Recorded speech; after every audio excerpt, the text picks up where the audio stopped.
The novel that sank before the ship. The novel that sank before the ship is one of the most famous coincidences in literary history, and it still unsettles anyone who hears it for the first time. In 1898, 14 years before the Titanic sank, a writer named Morgan Robertson published a novella called Futility about an enormous, unsinkable ocean liner that strikes an iceberg in the North Atlantic and goes down with massive loss of life because there are not enough lifeboats. The fictional ship was called the Titan. The parallels between the novel and the real disaster are extraordinary and specific. Both ships were described as the largest of their time. Both were called unsinkable. Both struck an iceberg on the starboard side in April in the North Atlantic. Both carried too few lifeboats. Both sank with enormous loss of life. Even the tonnage and passenger capacity were eerily similar. Robertson was not a prophet. He was a former merchant seaman who knew ships and wrote about a plausible disaster. But the precision of the overlap, down to the name, the month, the side of the ship, the cause, and the consequence, goes so far beyond reasonable coincidence that it has haunted readers for over a century. Think of a writer sitting at a desk, inventing a tragedy for fiction, and the universe quietly taking notes. You do not need to explain it tonight. Let the Titan rest beside the Titanic, one imagined and one real, matching in every detail that matters, and feel the first gentle chill of a night full of things that should not line up and do. The comet that kept its promise. The comet that kept its promise is a coincidence that sounds like fiction, but Mark Twain himself noticed it and predicted it aloud. Twain was born on November 30th, 1835, exactly 2 weeks after Halley's Comet reached its closest point to Earth. In 1909, he told a reporter that he had come in with the comet and expected to go out with it, that the Almighty had said, "There go two unaccountable frauds, and they must go out together." Halley's Comet returns roughly every 75 years, and it next appeared in April 1910. Mark Twain died on April 21st, 1910, one day after the comet reached its closest point to Earth. He arrived with the comet and departed with the comet, 75 years apart, exactly as he said he would. There is no mechanism that could connect a comet's orbit to a man's lifespan. There is no explanation that bridges the two. And yet the timing, predicted by the man himself, landed with a precision that no amount of coincidence fully covers. Think of a man looking up at a comet in 1909 and telling the world he would leave with it, and the universe, whether listening or not, delivering on the promise. You do not need to explain the comet tonight. Let it pass through the sky of this story as it passed through his, bright and punctual, keeping a promise that no one made and no one can explain, carrying one man out of the world on exactly the schedule he foretold. The King Who Met Himself. The King Who Met Himself is a coincidence so precise it reads like a parable. In 1900, King Umberto I of Italy dined at a restaurant in Monza, and the owner came to take his order. The king was startled. The restaurateur looked exactly like him. In conversation, the resemblances multiplied beyond appearance. Both were named Umberto. Both were born on the same day, March 14th, 1844, in the same town, Turin. Both had married women named Margherita. Both had a son named Vittorio. The restaurateur had opened his restaurant on the same day Umberto was crowned king. The king, amused and disturbed, invited the man to an athletics event the following day. But the following day, before the event, the king was told that the restaurateur had died that morning in a mysterious shooting accident. Moments later, King Umberto himself was assassinated by an anarchist. Two men, identical in name, birth, appearance, wife's name, and son's name, died on the same day. There is no framework in which this makes sense. No theory of probability can comfortably contain it. The parallels are too specific, too numerous, and too final. Think of two lives running in perfect parallel, unknown to each other, ending on the same day. You do not need to explain it tonight. Let the two Umbertos rest, side by side, each a mirror the other never asked for, and feel the quiet, eerie wonder of two lives so perfectly matched that even death could not tell them apart. The bullet that waited years. The bullet that waited years is a coincidence that makes time itself feel intentional. During the Battle of Metz in 1870, a French soldier was struck in the chest, but the bullet lodged near his heart and could not be removed. So he carried it inside him for years, a war souvenir embedded in his body. He survived and lived a full life. Decades later, during the First World War, the same man's son was killed in action. When the father, now elderly, died shortly after from grief, the doctors who examined his body found the bullet still in his chest, and on the bullet was stamped the date of manufacture, and the factory, and the year, and all of it matched the bullet that had killed his son. The same factory, the same batch, the same production line. Father and son, in two different wars, decades apart, were struck by bullets from the same source. The story has been told in many versions, and its details disputed, but the core image persists. Two bullets from the same place, finding the same family across a generation, as though the factory had produced a matched set and the wars had delivered them, patiently, to the same bloodline. Think of a bullet waiting inside a body for decades, and its twin finding the next generation. You do not need to verify it tonight. Let the bullet rest, lodged and patient, and feel the unsettling beauty of a coincidence that stretches across wars, across generations, and across every comfortable explanation. The baby caught by the same man. The baby caught by the same man is a coincidence that tests the limits of what probability should allow. In Detroit in the 1930s, a man named Joseph Figlock was walking down the street when a baby fell from a high window and landed on him.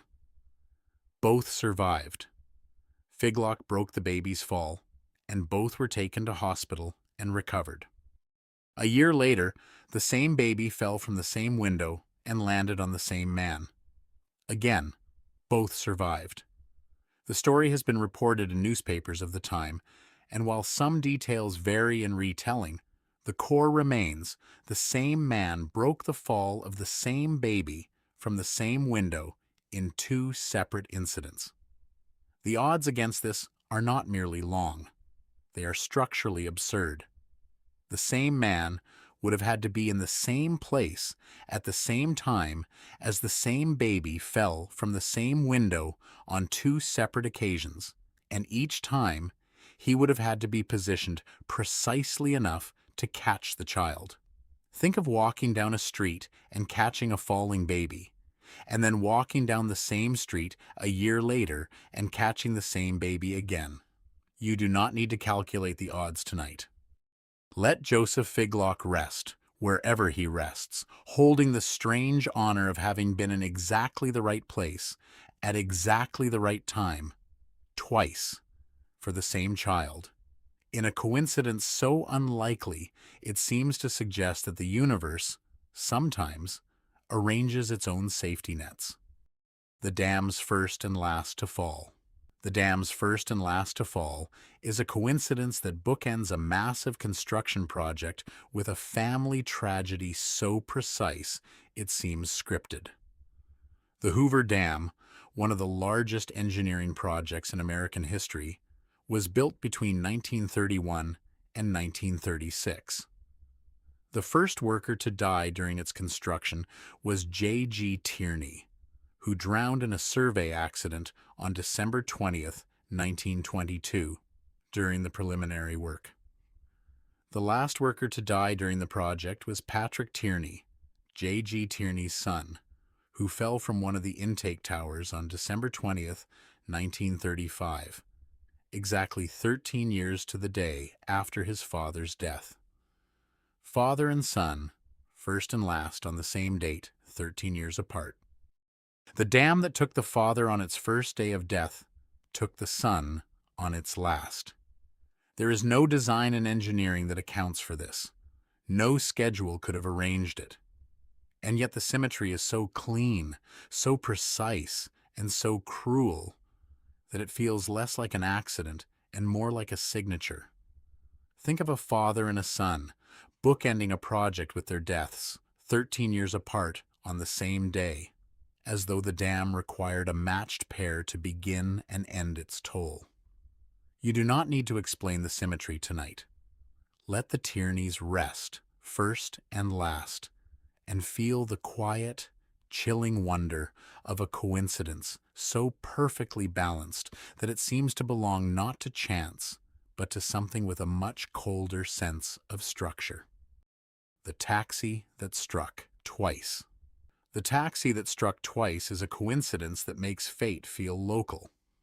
In the early 1970s in Bermuda, a man riding a moped was struck and killed by a taxi.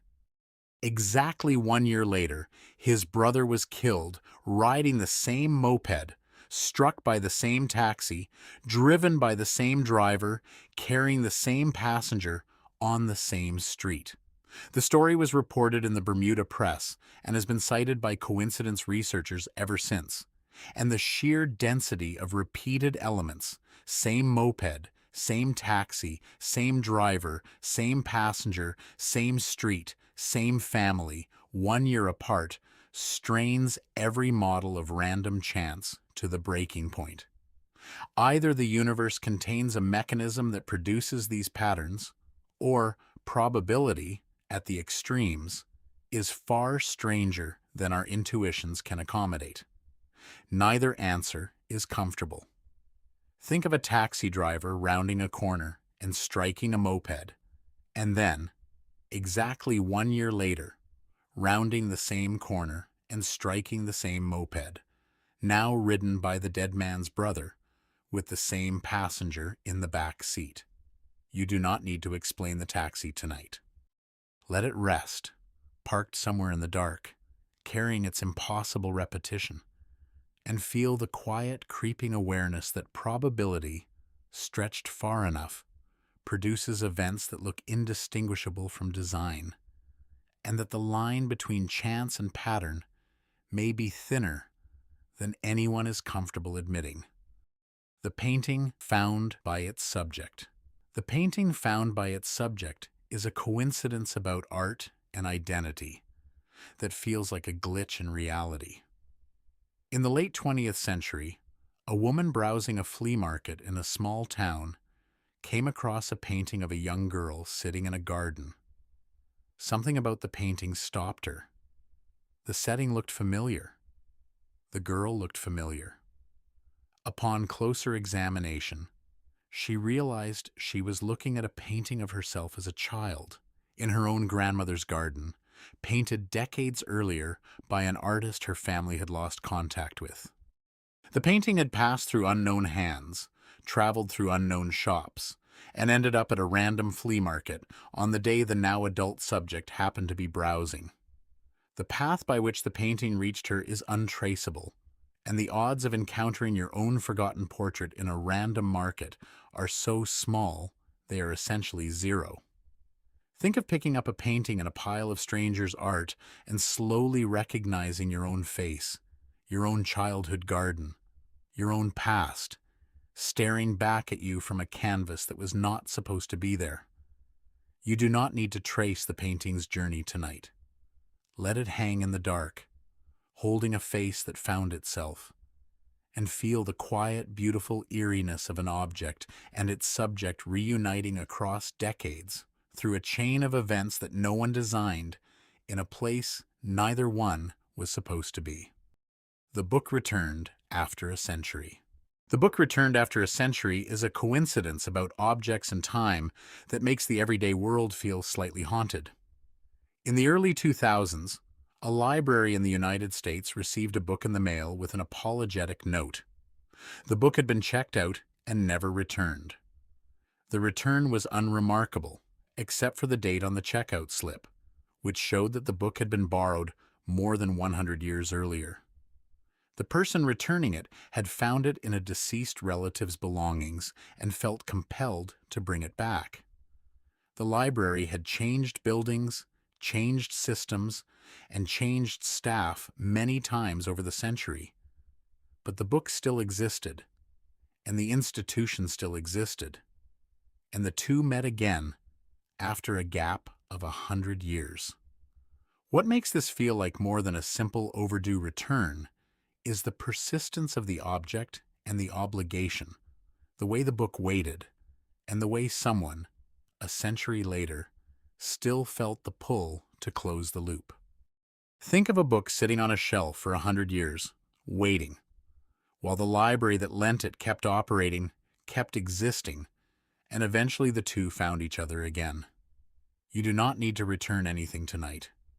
Let the book rest, finally home, and feel the gentle eeriness of an object completing a journey across a full century, as though the loop had been quietly insisting on being closed for 100 patient years. The Monk and the Falling Man. The Monk and the Falling Man is a coincidence about timing so precise it seems choreographed. In a widely reported incident, a man attempting to end his life jumped from a building, and a monk walking on the street below was struck and killed by the falling body. The man who jumped survived. The monk who was simply walking by did not. The timing required for this to happen is extraordinarily narrow, a fraction of a second either way, and the monk would have been in a different position. The jumper would have landed on empty pavement, and both outcomes would have been entirely different. Two lives intersected in a single moment of absolute precision, one intending to die and surviving, the other intending nothing at all and not surviving. Think of a monk walking peacefully down a street, a man falling from above, and the fraction of a second that placed them in exactly the same point in space at exactly the same instant. You do not need to explain the timing tonight. Let the story rest with all its terrible precision and feel the quiet, sobering awareness that the world occasionally produces collisions so precisely timed that they feel less like accidents and more like appointments, kept by a universe that does not seem to care which one it was an accident for. The letter that arrived after death. The letter that arrived after death is a coincidence about communication and timing that makes the boundary between presence and absence feel paper thin. Families have reported receiving letters, postcards, or messages from loved ones that arrived in the mail after the sender had already died. The words written in life and delivered in death, crossing the line between the two as though the postal service did not recognize the border.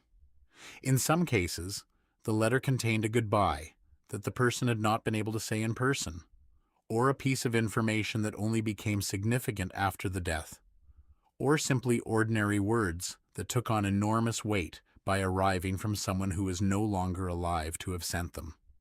The mechanism is simple: a letter posted before death and delivered after, with the postal delay bridging the gap. But the experience of receiving it is anything but simple. Think of opening a letter and recognizing the handwriting of someone who is already gone, reading words written by a hand that no longer exists, a voice reaching you from the other side of a line that should be uncrossable. You do not need to receive anything tonight. Let the letter rest, wherever such letters rest, and feel the quiet, haunting beauty of a message that outlived its sender, arriving after the person who wrote it had already left, as though the words themselves refused to accept that the conversation was over. The coincidences that open the door. The coincidences that open the door are what this first tier has been. A gentle collection of stories that should not be true, that defy the comfortable rules of probability, and that leave you with a feeling no explanation can fully resolve. A novel that predicted a disaster in exact detail. A comet that kept a dying man's promise. A king who met his double and died on the same day. A taxi that struck the same family twice. None of these were supposed to happen, and yet all of them did. And the feeling they leave behind is not fear, but wonder. The quiet, eerie sense that the world contains patterns no one intended, connections no one designed, and symmetries so precise they seem to belong to a mind rather than to chance. This is the door the coincidences open. The possibility that the world is stranger than the neat, orderly version we carry in our heads, and that probability, at the edges, produces things that look indistinguishable from meaning. Think of how each story tonight left you not with an answer, but with a question, a soft unease that is also, somehow, a kind of beauty. You do not need to answer any question tonight. Let the door rest, open and inviting, and feel the gentle, persistent chill of a world that keeps producing things it should not, matching things that should not match, in patterns that no one can explain and no one, lying awake in the dark, can quite ignore. The Jim twins. The Jim twins are perhaps the most famous case of separated twins living eerily identical lives, and the details still unsettle researchers decades after they were discovered. Jim Lewis and Jim Springer were identical twins separated at birth and adopted by different families in Ohio. They were reunited at age 39, and what they found defied every comfortable explanation. Both had been named James by their adoptive parents, who had no contact with each other. Both had childhood dogs named Toy. Both had married women named Linda, divorced, and remarried women named Betty. Both had sons, one named James Allen and the other James Allen.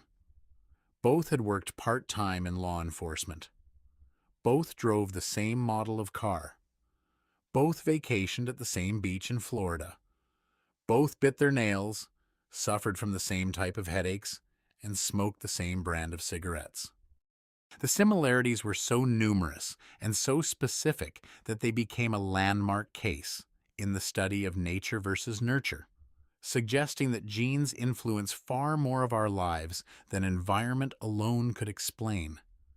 But the genetic explanation, however powerful, does not fully account for the wife named Linda, followed by the wife named Betty, or the dog named Toy, or the beach in Florida. Think of two men who never met, living the same life in parallel, choosing the same names, the same wives, the same habits, as though following a shared script neither one could see. You do not need to explain the Jim twins tonight. Let them rest, side by side, mirror images who lived apart for 39 years and discovered they had been living the same life all along. A coincidence so deep it blurs the line between biology and something no one has a name for. The wives they both chose. The wives they both chose adds another layer to the Jim twins and to other separated twin studies, because the pattern of identical romantic choices appears again and again, far beyond what genes should explain. Jim Lewis married Linda and then Betty. Jim Springer married Linda and then Betty. The sequence was the same. The names were the same. Neither knew the other existed, let alone who the other had married. And the Jim twins are not alone. In twin studies conducted at the University of Minnesota, Researchers found that separated identical twins frequently chose remarkably similar partners, not just in personality type, but in specific physical features, in name patterns, and in the timing of their marriages. Something in the shared biology was steering them toward the same person, or at least the same kind of person, in the same order, as though the selection were being made by something deeper than conscious choice. Think of choosing a partner, the most personal and seemingly free decision of your life, and discovering that your identical twin, raised in a different family, in a different town, chose someone with the same name. You do not need to explain the wives tonight. Let the Lindas and the Bettys rest, each one chosen independently by a man who did not know his mirror was making the same choice, and feel the quiet, unsettling wonder of a coincidence that reaches into the most intimate part of a life and finds the same answer, twice, in two people who never compared notes. The dogs they both named. The dogs they both named is one of the smaller details of the Jim twins that somehow disturbs more than the larger ones, because naming a pet is such a trivial, arbitrary, personal act that no genetic theory should be able to reach it. And yet, both Jims named their childhood dog Toy. Not Rex, not Buddy, not any of the thousands of common dog names, but Toy. An unusual choice that both arrived at independently, in different households, at different times, with no communication between the families. Researchers who study the genetics of personality can explain broad tendencies, a preference for certain types of pets, certain levels of sentimentality, but they cannot explain the convergence on a specific, unusual name. The name Toy is not determined by DNA. It is not a common enough choice to be explained by cultural probability. It is a small, arbitrary word that two identical people, raised apart, both chose for the same kind of animal, and its very smallness is what makes it so strange. Think of all the names you could call a dog, and how two people who never met settled on the same one, the same unusual one, as though the naming were being done by a shared instinct that reaches deeper than anyone is prepared to admit. You do not need to name anything tonight. Let Toy rest, a small dog with a strange name given twice by two strangers who were not strangers at all, and feel the quiet chill of a coincidence so small and so specific that it resists every explanation more firmly than the larger ones do. The headaches at the same hour. The headaches at the same hour are one of the most commonly reported experiences among identical twins, separated or not, and they push the boundary of what connection means. In multiple documented cases, identical twins have reported experiencing the same physical sensations at the same time: headaches, pains, sudden anxiety, even injuries echoed in the body of the twin who was not present. The Jim twins both suffered from a specific type of tension headache, occurring at similar times with similar intensity, despite living hundreds of miles apart with no knowledge of each other. Other twin pairs have reported feeling a sharp pain at the exact moment their twin was injured, or waking with unexplained anxiety at the hour their twin was in crisis. Scientists have no accepted mechanism for this. Some attribute it to coincidence amplified by selective memory.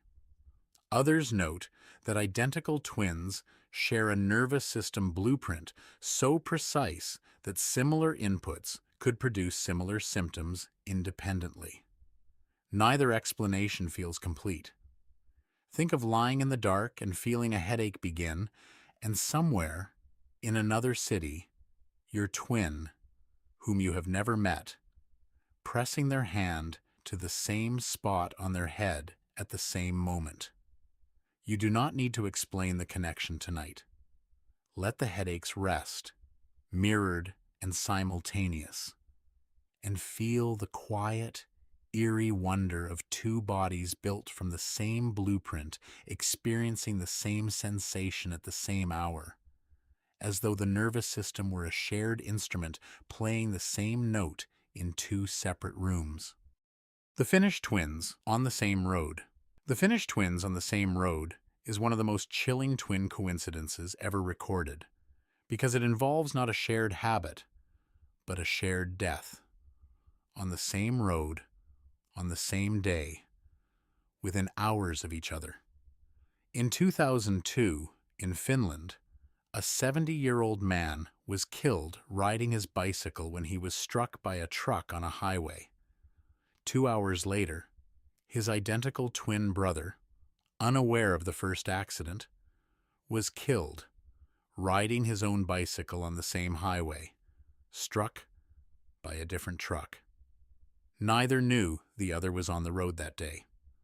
The police officer who handled both cases described it as one of the most extraordinary coincidences he had ever encountered. The odds of two brothers being killed independently, on the same road, on the same day, in the same manner, hours apart, without knowledge of each other, are so vanishingly small that they resist meaningful calculation. Think of two men, born at the same moment, dying on the same road on the same day, in the same way, as though the road itself had been waiting for both of them. You do not need to make sense of it tonight.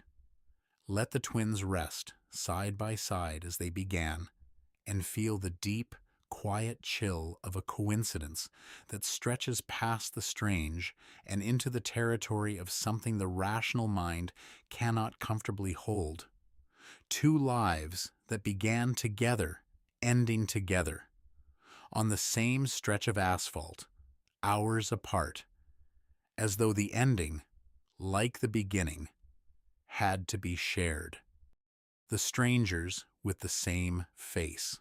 The strangers with the same face are people who look virtually identical, but have no biological connection, no shared ancestry, no genetic explanation. Doppelgangers in the truest sense, and their meetings produce some of the most unsettling coincidences recorded. In an era of global connectivity, people have found their unrelated doubles with increasing frequency, and the resemblances are sometimes so precise that family members cannot tell them apart. In some documented cases, the lookalikes discovered additional parallels beyond the face, the same profession, the same hobbies, the same mannerisms, as though whatever copied the appearance also copied something deeper. Geneticists note that the human face has a limited number of structural variations, and that in a world of billions, statistical doubles are inevitable.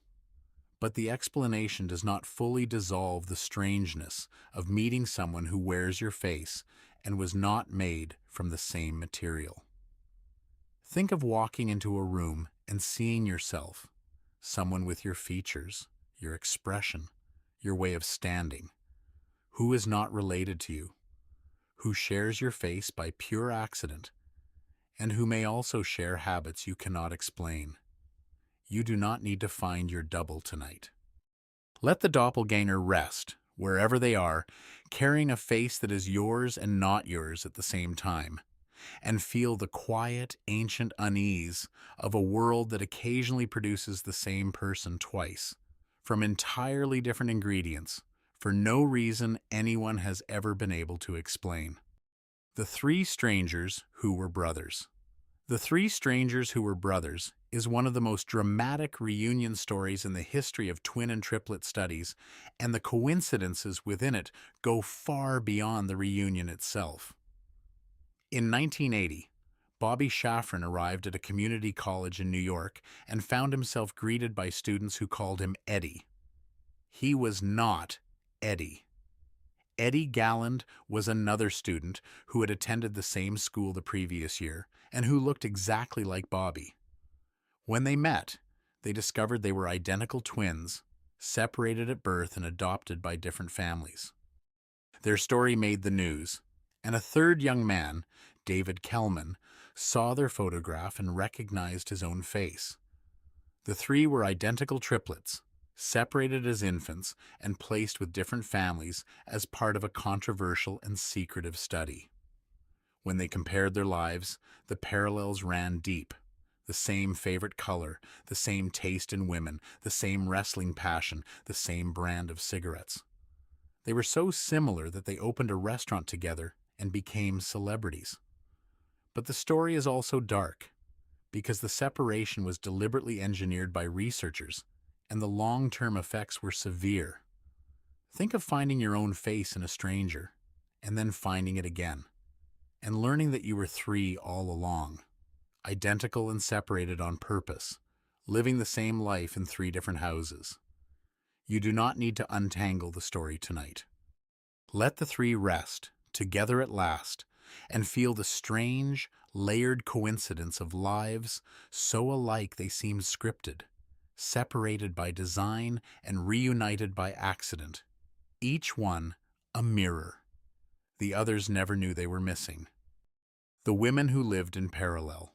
The women who lived in parallel are separated identical twins from the UK, whose reunion revealed a lifelong mirroring so precise it seems choreographed. Raised in different families in different towns, with no knowledge of each other, both women became nurses. Both married men who worked in the same industry. Both had two children, a boy and a girl, born within months of each other.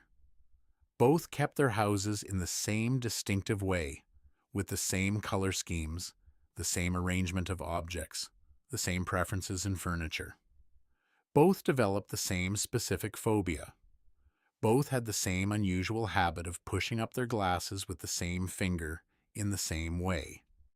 When they finally met, each said it was like looking into a mirror that moved. The accumulation of parallels goes far past genetics into territory that no scientific model fully explains, because gene expression can account for broad tendencies, but not for the color of a sofa or the finger used to push up a pair of glasses.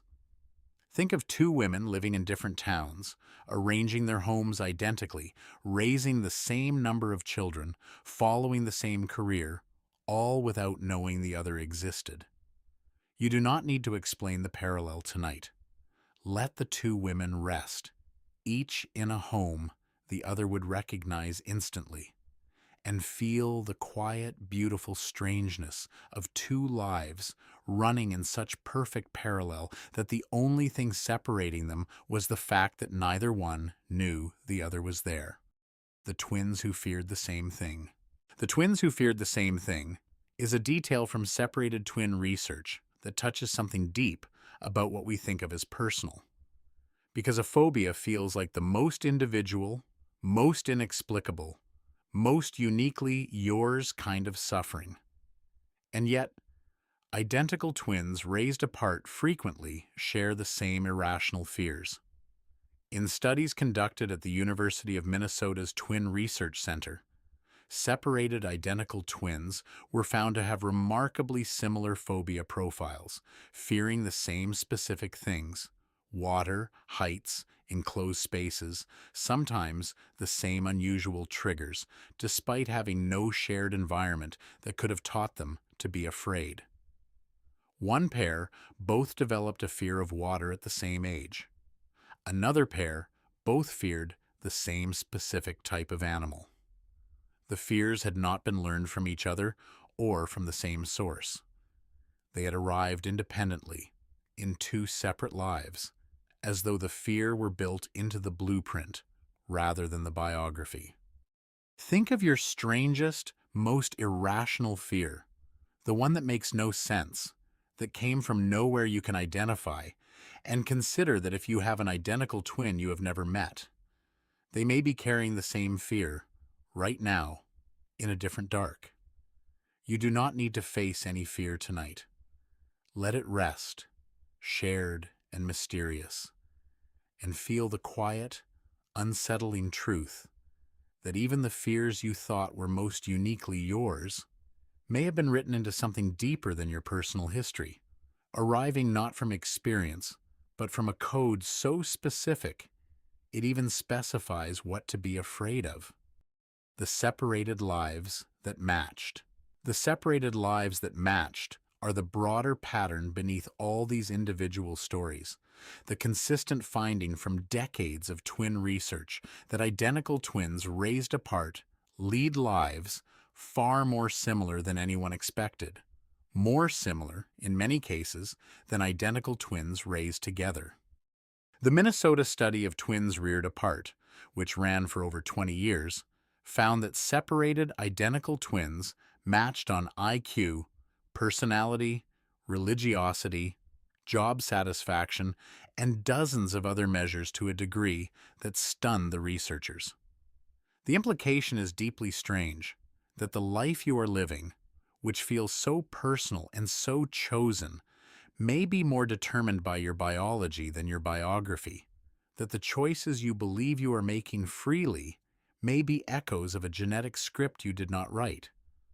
The separated twin is the control experiment for your own life, and the result of the experiment is that the script runs deeper than the circumstances. Think of every choice you believe you made freely, and consider that your genetic twin, raised in a completely different world, may have made the same ones, for reasons neither of you can name. You do not need to question any choice tonight. Let the matched lives rest, parallel and unexplained, and feel the quiet, humbling awareness that the life you experience is freely chosen may be running along tracks laid down long before you were born.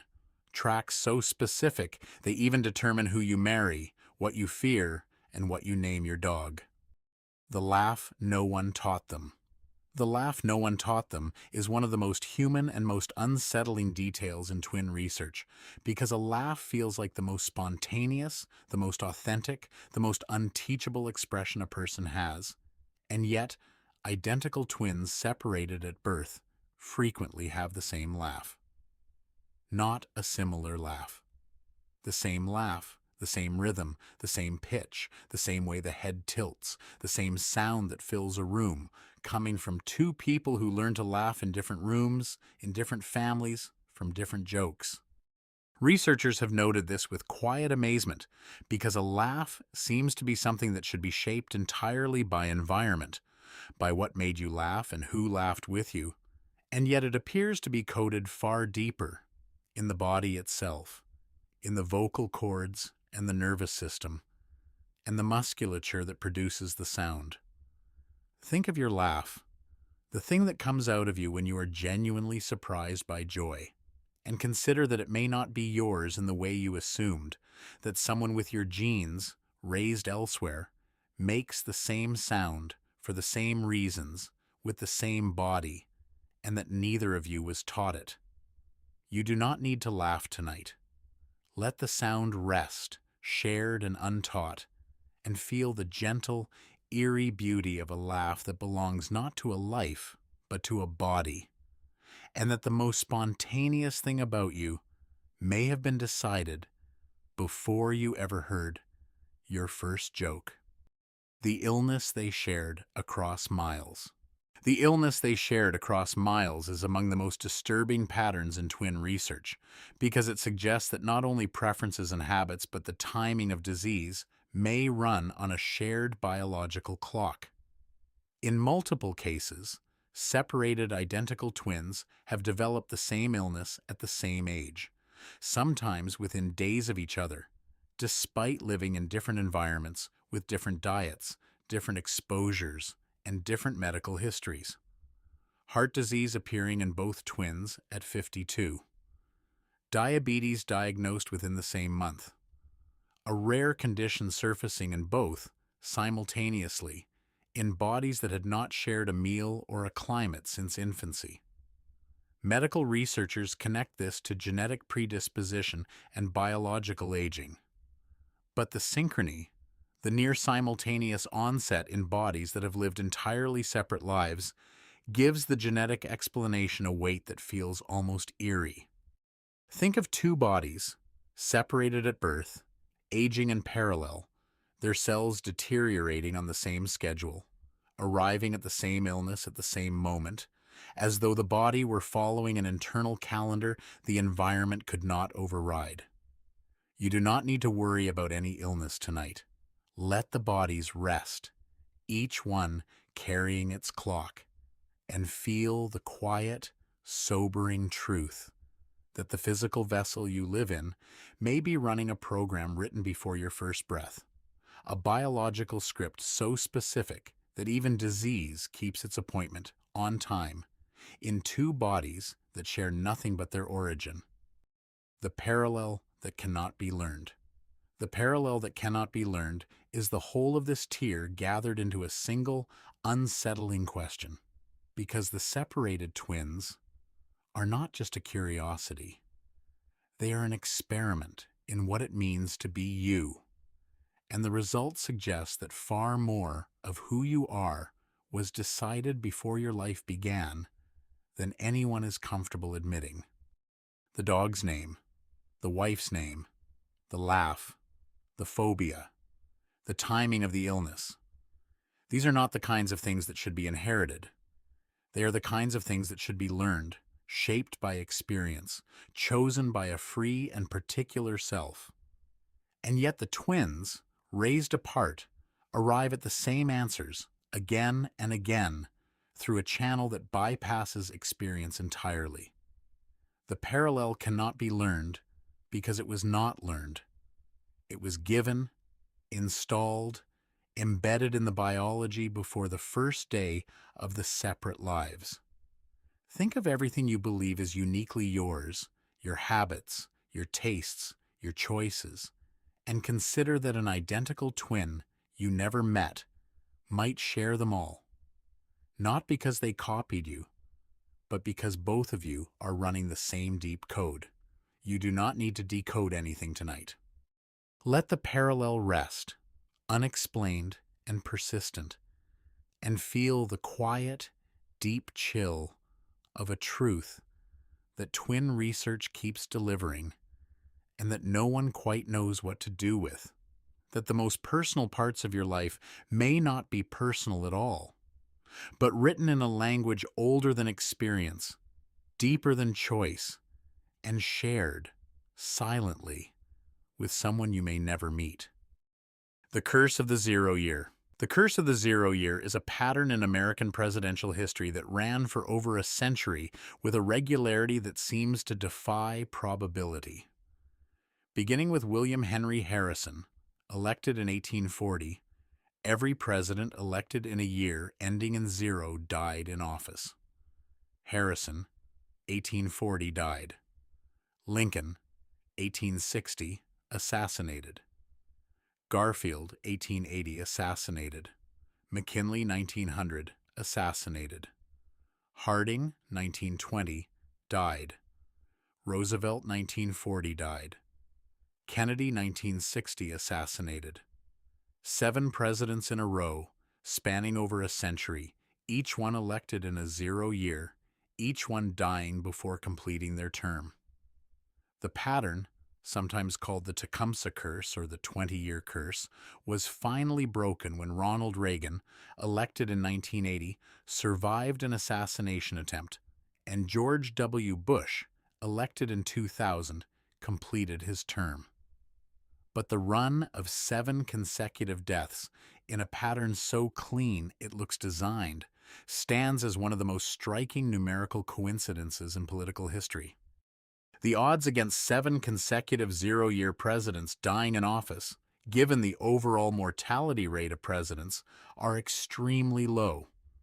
Think of a pattern holding for 120 years, president after president, 0 year after 0 year, death after death, as though the calendar itself were selecting the outcome.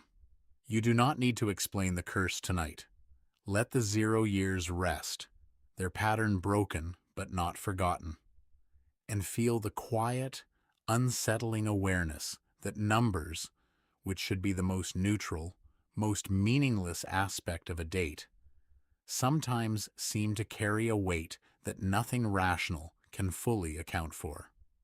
The club that only takes one age, The club that only takes one age is the strange pattern of gifted musicians and artists who died at exactly 27, so many of them that the coincidence has its own name.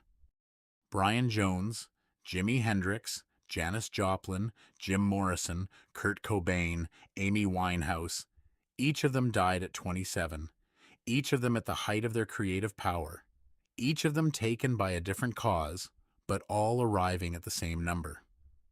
The list is longer than these famous names, extending to lesser-known artists who also died at the same age. And the accumulation of cases gave rise to the idea of a cursed age, a year that takes the brilliant. Statisticians have debated whether the pattern is genuine or an artifact of selection bias, the tendency to notice the deaths that fit and ignore the ones that do not. The evidence is mixed, but the feeling of the pattern is unmistakable. The eerie sense that an age, a number, a point on the timeline seems to collect certain kinds of people with a regularity that comfortable explanation cannot fully dissolve. Think of a number that seems to reach for the gifted and the restless.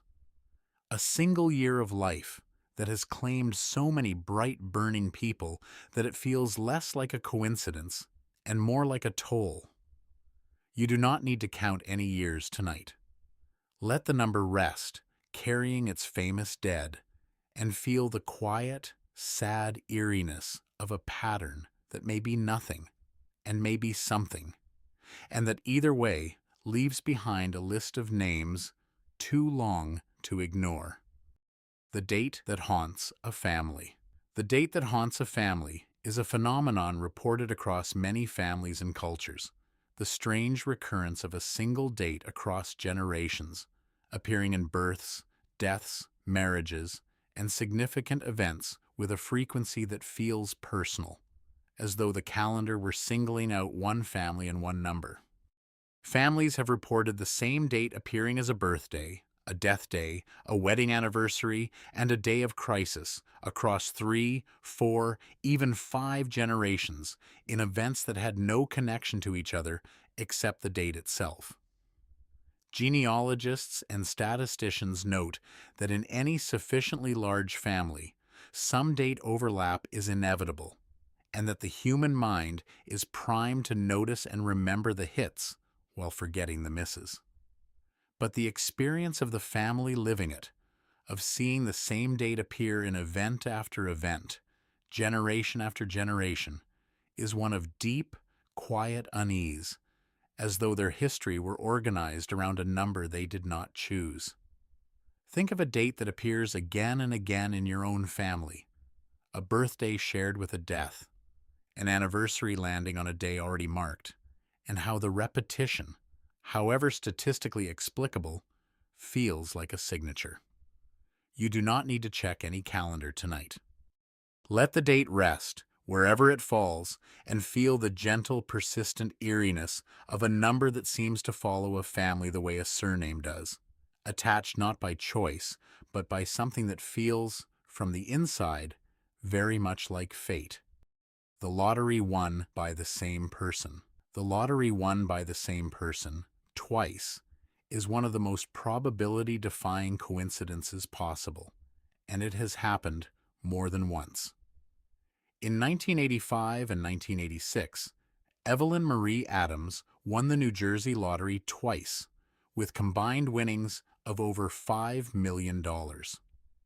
Statisticians calculated the odds of any specific person winning twice at roughly 1 in 17 trillion. But they also noted that the odds of someone, somewhere, in a large enough pool of players, winning twice are much higher, roughly 1 in 30 over a 7-year period. The distinction matters, but it does not dissolve the strangeness of being the particular person it happened to, of holding 2 winning tickets in the same hands in a game designed to make winning once nearly impossible. Other double winners have been documented around the world, each one a statistical anomaly that is collectively expected but individually astonishing. Think of buying a lottery ticket and winning, and then buying another and winning again, and how the experience from the inside would feel not like probability, but like something reaching for you through the numbers. You do not need to buy any tickets tonight. Let the double winner rest, carrying their improbable luck, and feel the quiet, strange awareness that probability at the extremes produces outcomes that feel less like chance and more like selection, as though the numbers, in their blind and random tumbling, occasionally land on the same person twice, for no reason, with no apology, and with a precision that makes randomness itself seem suspect. The address that followed him home. The address that followed him home is a coincidence about numbers and places that makes the world feel smaller and stranger than it should be. In documented cases, people have moved to a new city, a new country, a new continent, and found themselves living at the same street number, or on a street with the same name, or in an apartment with the same number as the one they left. The numbers follow, as though attached not to the buildings, but to the person. One widely reported case involves a man who lived at number 42 for most of his life, moved countries, and was assigned an apartment, randomly, at number 42, on a street that shared the first name of his previous street. He had not requested it. He had not known the address before arrival. The number simply appeared, again, as though it had been waiting. Psychologists attribute this to apophenia, the human tendency to see meaningful patterns in random data, and note that we forget the dozens of non-matching numbers and remember only the one that fits. But the experience, to the person living it, is one of quiet, persistent strangeness, as though certain numbers were following them for reasons they cannot explain. You do not need to check your address tonight. Let the number rest, wherever it is, and feel the gentle, eerie possibility that sometimes a number attaches itself to a life and quietly follows it from place to place. Not because the universe is counting, but because, for reasons no one understands, the same number keeps arriving. The number you keep seeing. The number you keep seeing is a phenomenon so widely reported that it has its own name in popular culture, and while it is almost certainly a product of selective attention, the experience of it is genuinely strange. You notice a number on a clock, on a license plate, on a receipt, and then you see it again and again and again until it feels less like a coincidence and more like a message. The number 1111 is the most commonly reported, with millions of people worldwide describing the experience of looking at a clock at exactly that time with uncanny regularity. Cognitive scientists explain this as the frequency illusion, the tendency to notice something more often after it has been brought to your attention, combined with confirmation bias, the tendency to remember the hits and forget the misses. You look at the clock hundreds of times, but you only remember the times the number matches. The explanation is clean and satisfying, and yet the experience, the feeling of being followed by a number, persists because the feeling does not respond to the explanation. The number keeps appearing, and the appearing keeps feeling meaningful. Think of the number that follows you, if you have one, and how rational the explanation is, and how completely the explanation fails to dissolve the feeling. You do not need to watch for any number tonight. Let the clock show whatever it shows, and rest in the quiet, honest space between the explanation and the experience, where the number means nothing and feels like everything, and where the mind, for all its rationality, cannot quite stop counting. The Lincoln and Kennedy parallels. The Lincoln and Kennedy parallels are the most famous list of presidential coincidences ever compiled, and while some of the items on the list have been debunked or exaggerated, Enough remained to produce a genuine sense of eeriness. Both Lincoln and Kennedy were elected to Congress and then to the presidency in years separated by exactly 100. Both were shot on a Friday. Both were shot in the head. Both were assassinated by men known by three names. Lincoln was shot in Ford's Theater. Kennedy was shot in a Lincoln, made by Ford. Both were succeeded by a president named Johnson. Andrew Johnson was born in 1808. Lyndon Johnson was born in 1908. The list goes on, and its critics rightly point out that with enough data points, you can find parallels between any two people. Some of the items are stretches. Some are coincidences that sound more significant than they are. And yet the accumulation, the sheer weight of the overlapping details, produces an effect that selective debunking cannot fully undo. Think of two presidents, separated by a century, their lives rhyming in detail after detail, as though history were running the same story twice with different actors. You do not need to verify any parallel tonight.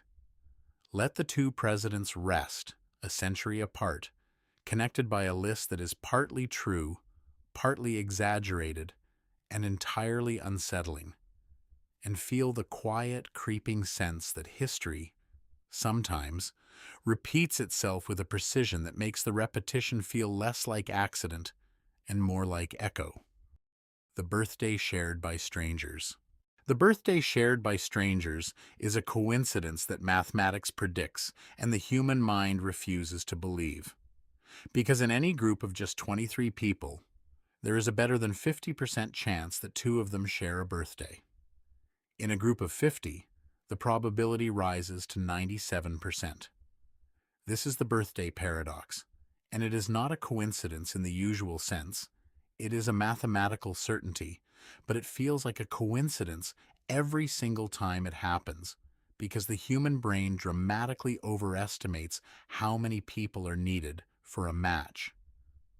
We assume that a birthday is so specific, one day out of 365, that sharing one must be extraordinarily rare, and yet the mathematics shows that it is extraordinarily common. The paradox reveals something quietly unsettling about how poorly our intuitions track probability, how the world produces matching patterns far more often than our minds expect. Think of the last time you discovered you shared a birthday with a stranger, and how it felt like a small miracle, a personal connection forged by a number, when in fact, it was almost inevitable. You do not need to check any birthdays tonight. Let the paradox rest, a mathematical truth dressed as a coincidence, and feel the quiet, leveling awareness that many of the coincidences that astonish us are, from the perspective of probability, not unlikely at all, and that the world produces far more matching patterns than our minds are built to expect. The clock that stopped at death. The clock that stopped at death is one of the oldest and most persistent coincidence stories, reported across many cultures and centuries. The claim that a clock in the house stopped at the exact moment its owner died. The stories are so numerous and so widely reported that they have become a trope. But the frequency of the reports and the specificity of the times recorded gives even skeptics pause. In some cases, the stopped clock was the only timepiece in the house, and the time it showed matched the recorded time of death precisely. In others, a watch worn by the dying person stopped at the moment they passed. Skeptics note that clocks stop all the time, and that the coincidence is noticed only when someone dies, turning an ordinary mechanical failure into a supernatural event. The explanation is reasonable and probably correct, but the experience of finding a stopped clock showing the exact time a loved one died is not an experience that responds well to reasonable explanations. It feels like a message, a final gesture, a last tick from a life that has just ended. Think of a clock, hands frozen, showing the exact minute a person left the world, as though time itself paused to mark the moment. You do not need to check any clock tonight. Let the hands rest wherever they are and feel the quiet, ancient eeriness of a world where clocks sometimes seem to notice when someone leaves, marking the departure with a silence no mechanism can explain. The phone number that connected them.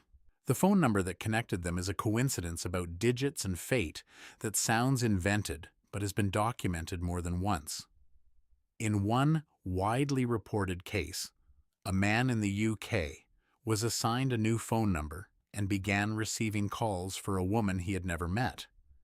He called the number back to explain the error, and the woman on the other end turned out to be someone he had lost contact with decades ago, a childhood friend, a lost love, a connection severed by time and circumstance, and now re-established by a random number assignment. In another case, two people who would later marry were given phone numbers that differed by a single digit, years before they met, in different cities, assigned by different carriers. The digits should be meaningless.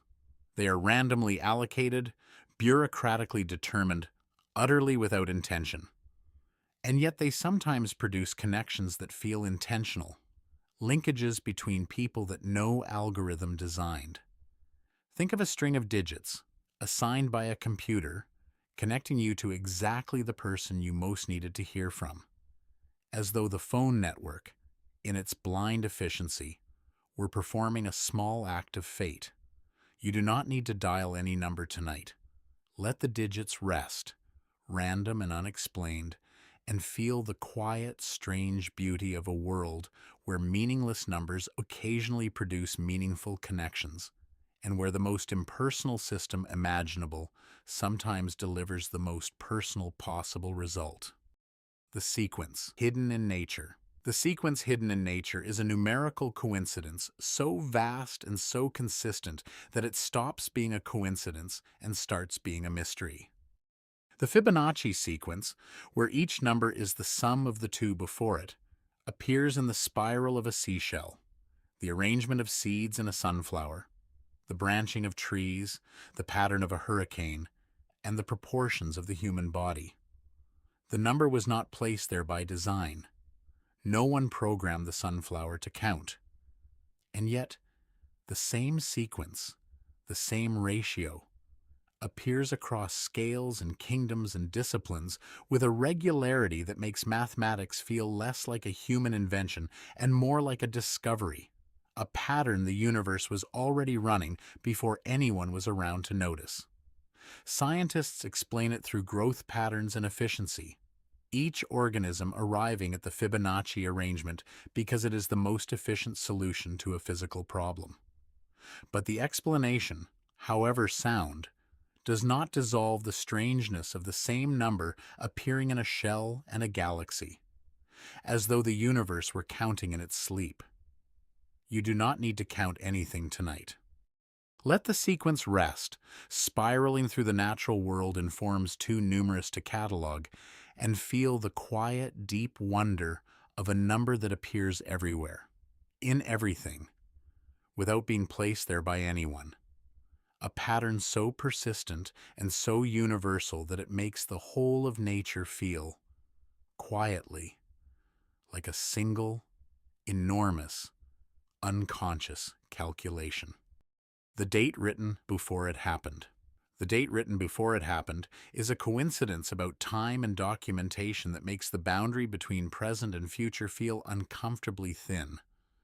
In multiple documented cases, people have written a specific date in a journal, a letter, or a document, days or weeks before the date became significant, as though something in them knew what was coming.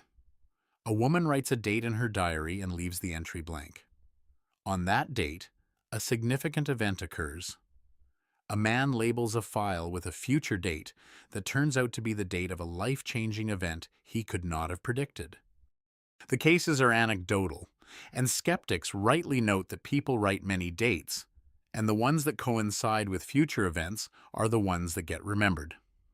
but the experience of looking back at a date you wrote for no clear reason and finding that it matches the date something happened produces a feeling that no amount of statistical reasoning can fully dissolve.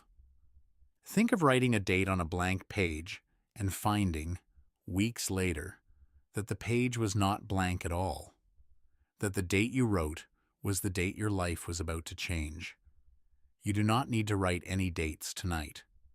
Let the calendar rest, its pages turning on their own schedule, and feel the quiet, thin-edged eeriness of a world where the future sometimes seems to leak backward into the present, leaving traces in the handwriting of people who did not know they were recording something that had not yet occurred.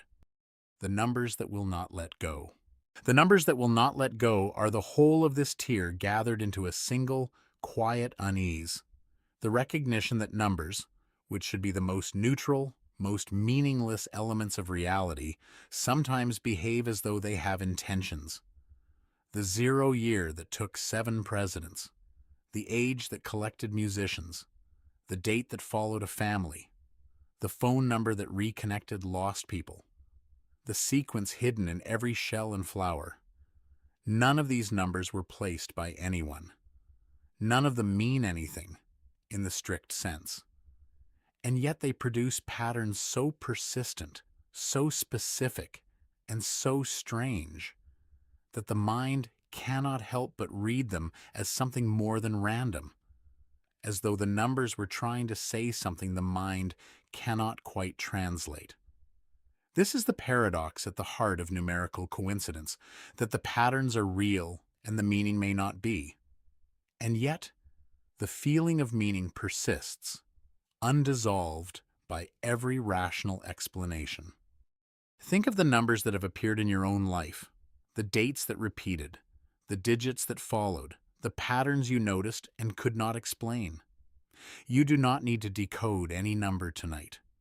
Let them all rest, the dates and the digits and the sequences, each one carrying its small, strange weight, and feel the quiet, unresolvable truth that numbers, the most impersonal things in the universe, sometimes feel like the most personal messages you have ever received, arriving from nowhere, meaning nothing, and refusing stubbornly to let go. The Cannibal Poe named before he lived. The Cannibal Poe named before he lived is one of the most unsettling literary coincidences ever documented, because the name Edgar Allan Poe chose for a fictional character matched the name of a real person who would live out the same fate decades later. In 1838, Poe published The Narrative of Arthur Gordon Pym of Nantucket, a novel in which a group of shipwrecked sailors, starving and desperate, draw lots to determine who will be killed and eaten. The character who draws the short lot and is consumed by the others is named Richard Parker. In 1884, 46 years after the novel was published, a real ship called the Mignonette sank in the South Atlantic, and the surviving crew, starving and desperate, killed and ate the youngest member. His name was Richard Parker. Poe could not have known about the Mignonette. The event had not happened. The person had not been born. And yet the name he chose, for a character in precisely that situation, matched the name of the real victim in precisely that situation nearly half a century later.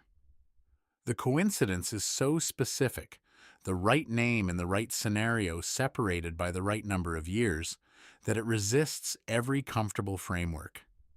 Think of a writer choosing a name from the air, a name that means nothing, and the universe, decades later, placing that exact name on a real person in the exact same terrible scene.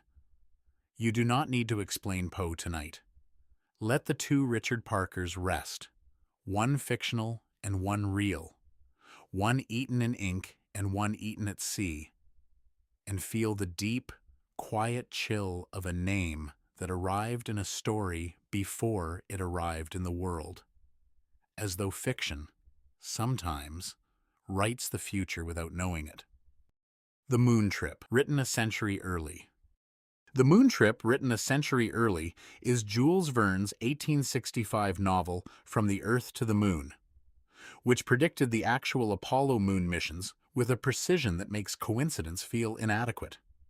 Verne's novel describes three astronauts launched from a site in Florida in a projectile made of aluminium toward the moon.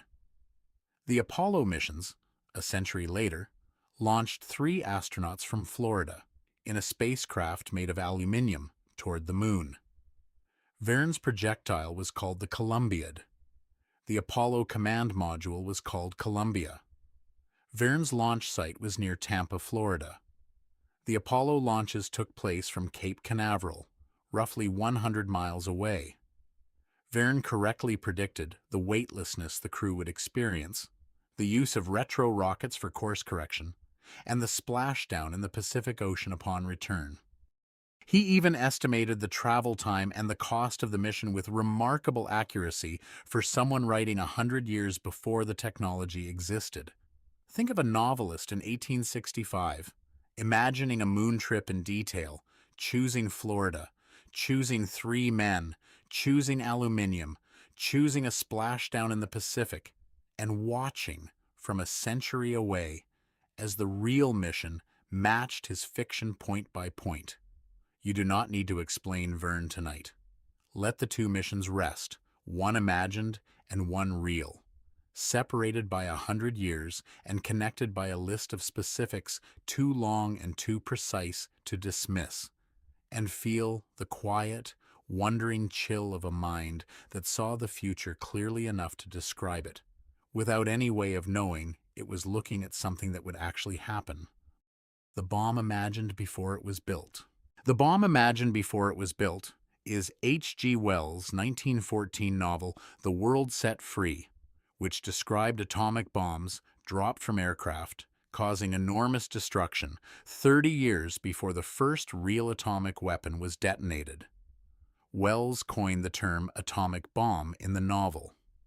He described a weapon that derived its destructive power from the energy inside the atom, a concept that in 1914 was purely theoretical, understood by only a handful of physicists and considered by most to be a scientific curiosity with no practical application. The novel described cities destroyed by these weapons, dropped from planes, in a world war that reshapes civilization.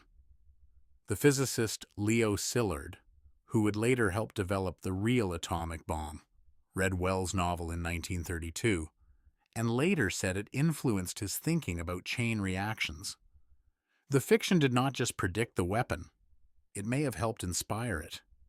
Think of a novelist imagining a weapon in 1914, naming it, describing its mechanism, and the weapon arriving 30 years later with the same name, the same mechanism, and the same apocalyptic scale.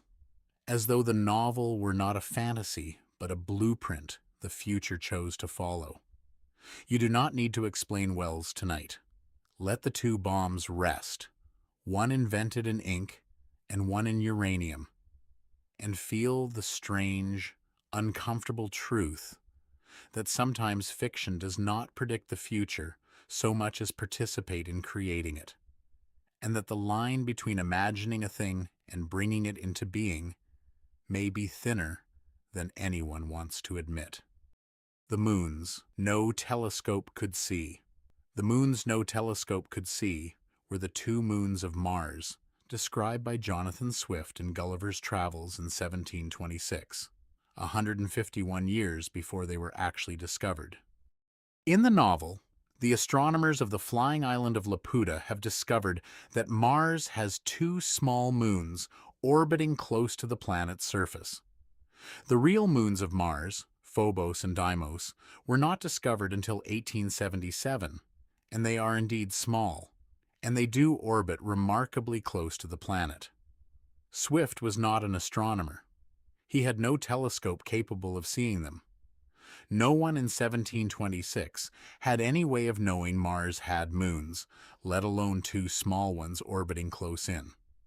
Some scholars suggest Swift was extrapolating from Kepler's speculation that Mars might have moons, but Kepler's guess was not specific about the number or the orbital characteristics, and Swift's description, two moons, small, close orbiting, matches the reality with an accuracy that general speculation does not explain. Think of a satirist in 1726, inventing fictional astronomers who discovered two tiny moons around Mars, and the real astronomers, a century and a half later, finding exactly that, as though Swift had not guessed but seen. You do not need to look at the sky tonight. Let the moons orbit quietly, describe before they were discovered, and feel the gentle, inexplicable wonder of a novelist writing a detail so specific and so accurate that it waited 151 years to be confirmed by the telescope that finally caught up. The virus named before it came. The virus named before it came is a coincidence that emerged in the early days of a global pandemic and unsettled millions of readers. In his 1981 novel, The Eyes of Darkness, author Dean Koontz described a deadly virus developed in a laboratory in Wuhan, China. The novel called it Wuhan 400. Decades later, a real respiratory virus emerged from the city of Wuhan and spread around the world. The novel's virus and the real virus were very different in their specifics, different symptoms, different mortality, different mechanisms, and Koontz himself acknowledged the coincidence without claiming any foreknowledge. In earlier editions of the novel, the virus was not even called Wuhan 400, but had a different name and origin, and the Wuhan detail was added in a later revision. But the fact remains that a published novel named a deadly virus after the exact city where a real pandemic would eventually originate, and the coincidence, however explainable in its parts, produced a feeling in millions of readers that no debunking could fully dissolve. Think of reading a thriller about a virus from Wuhan, and then watching the news report a real virus from Wuhan, and how the overlap, even stripped of its more exaggerated claims, still feels like something that should not have happened. You do not need to fact-check any novel tonight. Let the two Wuhans rest, one fictional and one real, and feel the quiet, persistent unease of a name appearing in fiction before it appeared in reality. A coincidence that became one of the most widely shared stories of its time, for a reason no amount of context could quite erase. The cartoon that kept being right. The cartoon that kept being right is a television show that has been running so long and produced so many episodes that its coincidental predictions have become legendary, not because any single one is extraordinary, but because the accumulation is. Over decades, the show has appeared to predict the rise of a particular political figure, the design of a specific piece of technology, the outcome of a sporting event, a corporate acquisition, and dozens of other events that had not yet occurred when the episodes aired. Skeptics correctly point out that a show producing hundreds of episodes over decades, covering every conceivable topic with exaggeration and satire, will inevitably overlap with future events, especially when the show's writers are drawing on current trends and extrapolating them to absurdity. The predictions are not prophecy. They are the statistical inevitability of a large enough body of satire eventually matching reality. But the experience of watching an old episode that seems to show the future is still strange, still slightly eerie, and the number of apparent hits, curated and shared online, has given the show a reputation that exceeds its actual predictive power. Think of watching a cartoon and recognizing an event that has not happened yet, or has just happened, and how the feeling of prediction persists even after the explanation is given. You do not need to watch anything tonight. Let the cartoon rest, carrying its accidental prophecies, and feel the gentle, amused eeriness of a show that kept being right. Not because it could see the future, but because it produced enough guesses that some of them, inevitably, were bound to land. The two prophets who died together. The two prophets who died together are Aldous Huxley and C.S. Lewis, two of the 20th century's most influential writers, both of whom died on the same day, November 22nd, 1963, the same day President John F. Kennedy was assassinated. Huxley, who wrote Brave New World, a vision of a future controlled by pleasure and distraction, and Lewis, who wrote the Narnia Chronicles and some of the most widely read works of Christian theology, died within hours of each other on a day that would be remembered for something else entirely. Their deaths were overshadowed by the assassination and received little attention at the time. Two of the century's most important literary voices silenced on the same day, in the shadow of a tragedy that made everything else invisible. There is no causal connection. There is no meaningful link between the three deaths. And yet, the convergence of these three departures on a single date produces a feeling of significance that the randomness cannot dissolve. Think of two writers who shaped how millions understood the world, dying on the same day, their deaths lost in the noise of a larger story, as though the date itself had decided to gather too many endings into one. You do not need to mourn anyone tonight. Let the three rest, side by side on the same date, each death significant, each death connected to the others only by the calendar, and feel the quiet, heavy coincidence of a single day that took too much and explained nothing. The inventor fiction created first. The inventor fiction created first is the pattern of technology appearing in novels and stories decades before engineers build it, as though the imagination were scouting ahead and reporting back. Submarines existed in Jules Verne's novels before they existed in reality. Video conferencing appeared in science fiction before the technology was possible. Earbuds, tablets, automatic doors, satellite communication, credit cards, and space stations all appeared in fiction before they appeared in the world, described in detail by writers who had no access to the science that would eventually produce them. Some of this is extrapolation, smart people imagining the logical extension of existing trends. Some of it is inspiration, engineers reading fiction and deciding to build what they read. But some of it is genuinely strange, inventions described with specific details that were not logical extensions, but leaps. Guesses that happen to be right about not just the function, but the form. Think of a writer in the 1800s describing a device you now carry in your pocket, imagining its shape, its use, its social consequences, and how the device, when it finally arrived, looked exactly as described. You do not need to invent anything tonight.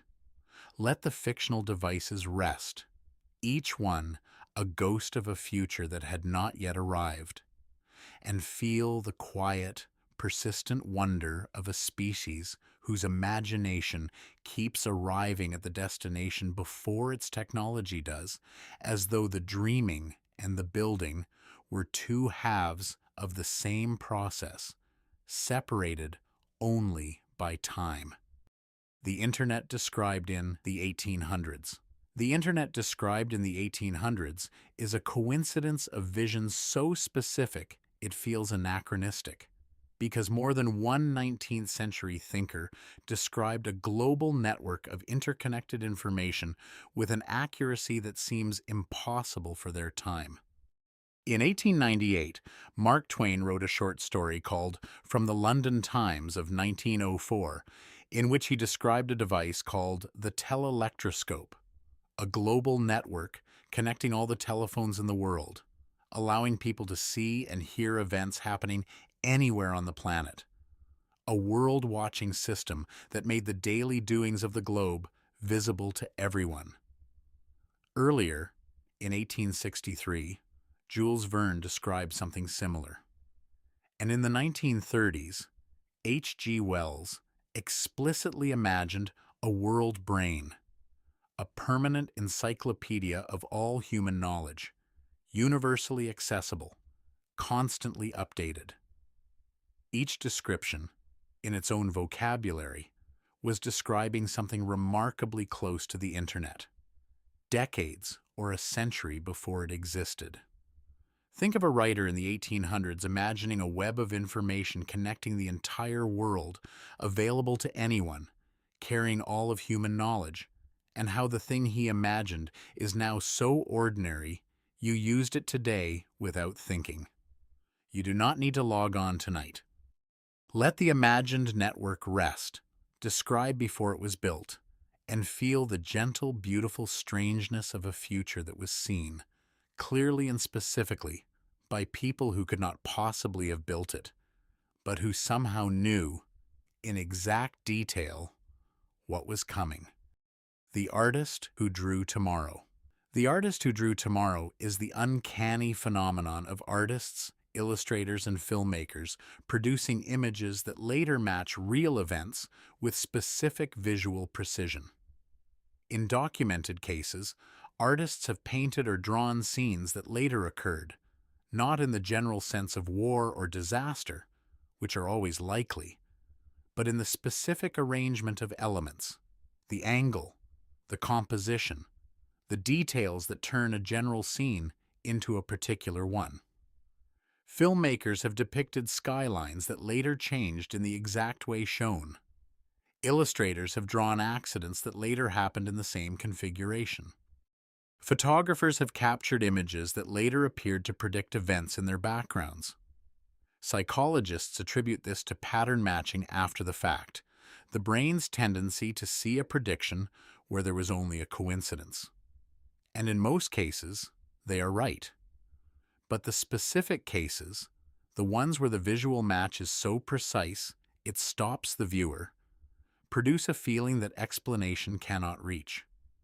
Think of an artist drawing a scene from their imagination in the world, years later, arranging itself into exactly that scene, as though reality were posing for a portrait that had already been painted. You do not need to draw anything tonight. Let the images rest, painted before their subjects existed, and feel the quiet, eerie wonder of a world that sometimes arranges itself to match a picture someone made before the arrangement occurred. The Shipwreck, written twice. The shipwreck written twice is the strange phenomenon of the same disaster being described in fiction by two separate writers who had no knowledge of each other's work, as though the event were broadcasting itself backward through time to any mind tuned to the right frequency. The sinking of the Titanic was predicted not only by Morgan Robertson's futility, which we discussed earlier, but also by W.T. Stead, a journalist who in 1886 published a story about a mail steamer that sinks in the Atlantic with enormous loss of life due to a shortage of lifeboats. Stead explicitly warned that such a disaster was inevitable and wrote the story as a cautionary tale. 26 years later, Stead himself was a passenger aboard the Titanic. He died in the sinking. The man who wrote about a ship sinking due to insufficient lifeboats died on a ship that sank due to insufficient lifeboats. The fiction became autobiography. The prediction became a death sentence delivered by the very scenario its author had imagined. Think of writing a story about how you might die, in detail, as a warning, and then dying in exactly that way, as though the story were not a warning, but a script. You do not need to write any warnings tonight.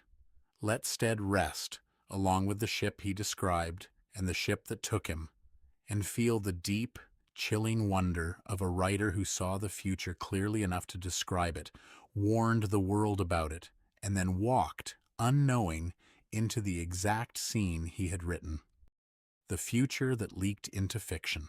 The future that leaked into fiction is the whole of this tier gathered into a single strange question, because what all these stories share is not prophecy, but leakage.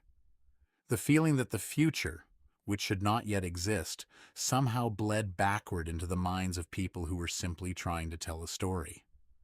Poe named a cannibal. Verne described a moon mission. Wells invented the atomic bomb. Swift counted Mars's moons. Stead wrote his own death. None of them intended to predict anything. They were writing fiction, imagining scenarios, inventing details that felt right, and the details turned out to match a reality that had not yet occurred. The question is not whether they were prophets. They were not. The question is why fiction, produced by minds drawing on imagination rather than information, so frequently arrives at the same destination as the future it could not have known about. Is it pattern recognition, extrapolation, coincidence amplified by selection bias, or is there something stranger at work, some channel between the imagining mind and the unwritten future that occasionally, against all expectation, opens? Think of all the novels tonight that described what had not yet happened, and how each one was written by someone who was simply making things up, and how the things they made up turned out to be real. You do not need to answer the question tonight. Let the leakage rest, fiction bleeding into future and future bleeding into fiction, and feel the quiet, beautiful, unresolvable strangeness of a world where the stories we tell sometimes turn out to be the stories the future was already telling through us before we knew. The father and son in the same spot. The father and son in the same spot is a coincidence that makes geography feel personal, as though certain places remember certain families. In documented cases, fathers and sons have died in the same location, sometimes decades apart, in accidents that were unrelated, unpredictable, and connected only by the fact that the same piece of ground took both of them. One widely reported case involves a father killed in a traffic accident at a specific intersection, and his son, years later, killed at the same intersection in a separate accident, having no knowledge that his father had died there.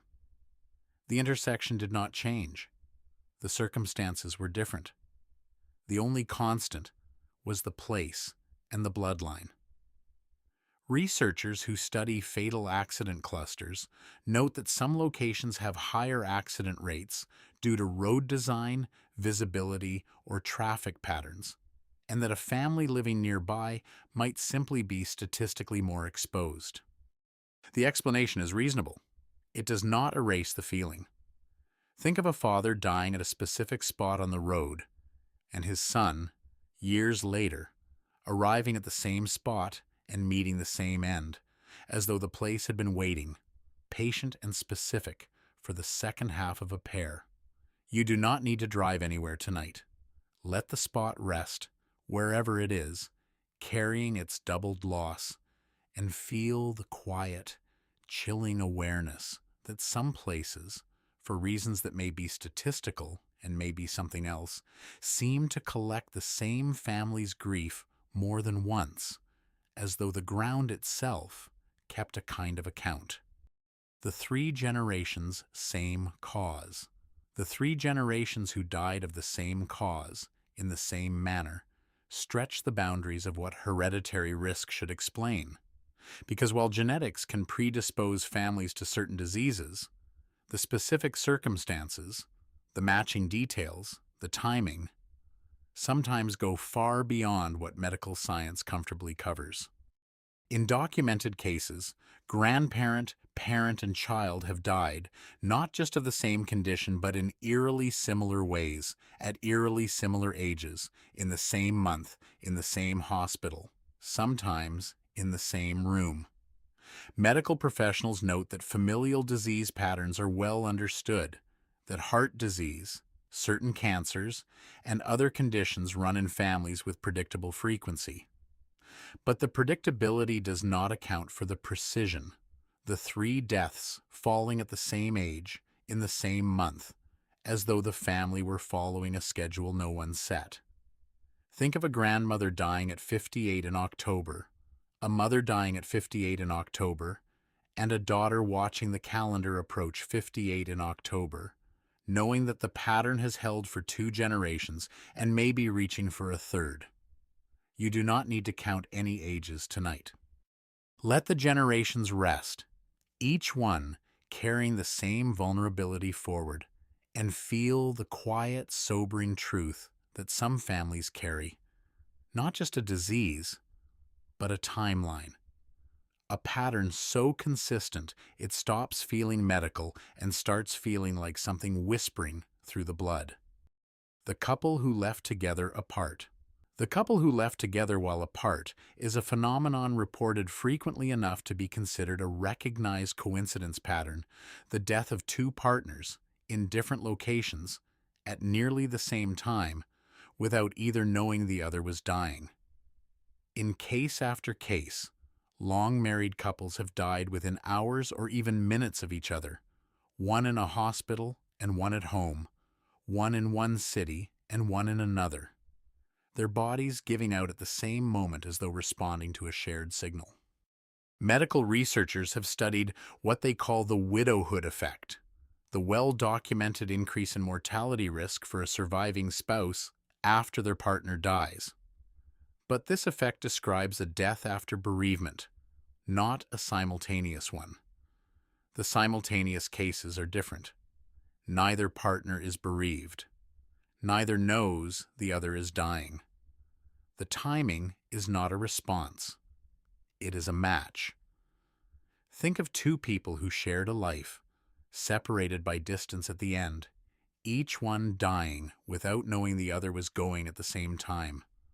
Their bodies stopping within minutes of each other, as though the connection that held them together in life held them together in death.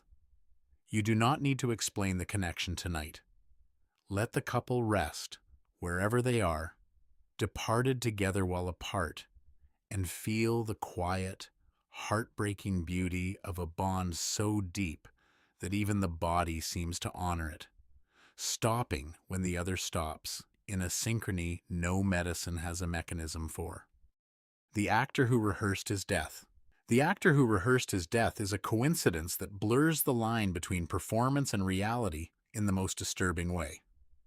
In a documented case, Brandon Lee, son of the martial arts legend Bruce Lee, was killed on the set of a film called The Crow in 1993, when a gun that was supposed to fire blanks discharged a real projectile. He was filming a scene in which his character was shot and killed. The death scene he was performing became his actual death. His father, Bruce Lee, had also died young, under circumstances that were themselves the subject of intense speculation and coincidence theories. The mirroring, father and son, both dying young, both dying in connection with their art, and the son dying while literally acting out his own death, gives the coincidence a layered quality that no single explanation can reach. Think of an actor lying down to die on camera, the crew filming, the blanks firing, and the performance becoming, without warning, real. The fictional death and the actual death occupying the same body at the same moment. You do not need to watch any film tonight. Let the actor rest, carrying the strange, terrible weight of a death that was rehearsed before it was experienced, and feel the deep, quiet unease of a life that ended in the exact manner it was pretending to end, on camera, in costume, in a scene written before the death was real. The accident that happened twice. The accident that happened twice is the documented recurrence of nearly identical accidents at the same location, involving the same type of vehicle, the same type of victim, sometimes even the same time of day, separated by years, as though the event were a recording being played again. Traffic researchers have identified locations where the same type of accident recurs with a frequency that exceeds what road conditions alone would predict. And while most of these clusters have engineering explanations, blind corners, inadequate signage, misleading road geometry, Some of the matches are so precise in their details that the explanation covers the type but not the specificity. The same color car, the same age of driver, the same direction of impact.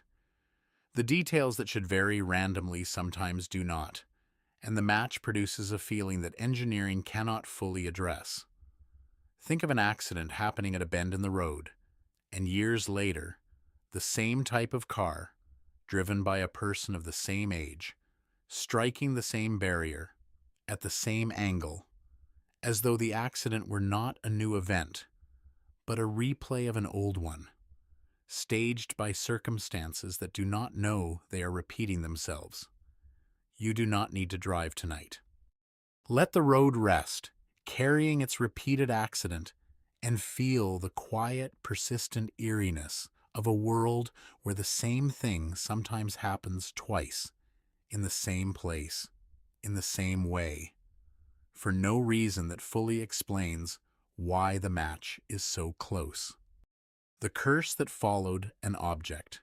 The curse that followed an object is the strange pattern of misfortune that attaches to certain artifacts, jewels, paintings, and possessions, following them from owner to owner with a consistency that makes superstition feel almost reasonable. The most famous is a particular gemstone, passed through a series of owners who suffered violent deaths, financial ruin, madness, and tragedy in a sequence so consistent it earned the stone a reputation as cursed. Historians who trace the object's provenance note that some of the attributed misfortunes are exaggerated, that the curse narrative was partly constructed after the fact by selecting the tragic outcomes and ignoring the peaceful ones. But the cases that remain, the verified chain of owners who met bad ends, are still long enough and specific enough to produce genuine unease. Think of holding an object and knowing that every person who held it before you suffered, and that the suffering, however explained, followed the object rather than the person, arriving fresh with each new owner, as though the misfortune were attached not to a life, but to a thing. You do not need to hold any object tonight. Let the cursed artifact rest in whatever museum or vault contains it now, and feel the quiet, ancient unease of a world where certain objects seem to carry misfortune with them, not because the object has power, but because the pattern of coincidence around it is so consistent that the difference between a curse and a coincidence becomes, at a certain point, purely academic. The man who survived then did not. The man who survived then did not is a pattern where someone escapes death in one event only to be taken by a strangely similar event later, as though the first escape were a delay rather than a reprieve. In one documented case, a survivor of a major maritime disaster went on to survive a second maritime disaster, only to die in a third, as though the sea were patient and persistent, willing to wait and try again. In another case, a man who survived a building collapse was killed years later in a different building collapse, having believed himself lucky the first time and not knowing that the pattern would repeat. Psychologists who study trauma note that survivors often feel a complicated relationship with fate, a sense that they were spared for a reason, and the second encounter with the same danger can feel like the reason arriving. Think of surviving something terrible and carrying the survival as a kind of gift, and then encountering the same danger again, years later, and discovering that the gift was temporary. You do not need to worry about any danger tonight. Let the survivor rest, having been given extra time and then asked to return it, and feel the quiet, sobering truth that survival is sometimes a delay rather than an escape, and that the thing you survived, the disaster you walked away from, may not have been finished with you, only patient. The strangers in mirror positions. The strangers in mirror positions is a coincidence about death and symmetry that produces an eerie, almost artistic feeling. as though someone had arranged the scene. In rare documented cases, unrelated people have been found dead in mirror image positions, in the same park, the same building, the same stretch of wilderness, lying in positions so precisely symmetrical that the first responders were disturbed by the arrangement. The deaths were unrelated. The people did not know each other. The positions were not posed. And yet the mirroring, two bodies, two strangers, arranged by coincidence into a perfect symmetry, produces a feeling that accident cannot fully own. Forensic investigators note that death positions are influenced by common physical factors, that gravity and anatomy produce similar poses, and that the appearance of symmetry can be exaggerated by the observer's pattern-seeking mind. The explanation is reasonable. The image remains. Think of two strangers in the same space, lying in mirror positions, each one having arrived independently, each one having died independently, and the scene they left behind looking like a composition rather than a coincidence. You do not need to imagine any scene tonight. Let the strangers rest, mirrored and unrelated, and feel the quiet, unsettling beauty of a world that sometimes, through nothing but coincidence, produces arrangements so symmetrical they look deliberate, as though the randomness of death occasionally, accidentally, created something that resembled art. The death that rhymed with history. The death that rhymed with history is the uncanny recurrence of a historical death in a modern one. The same method, the same circumstances, the same symbolic elements, separated by centuries, as though history were running the same script with different actors. In one widely noted case, a political figure was killed in a manner strikingly similar to an ancient leader they were known to admire.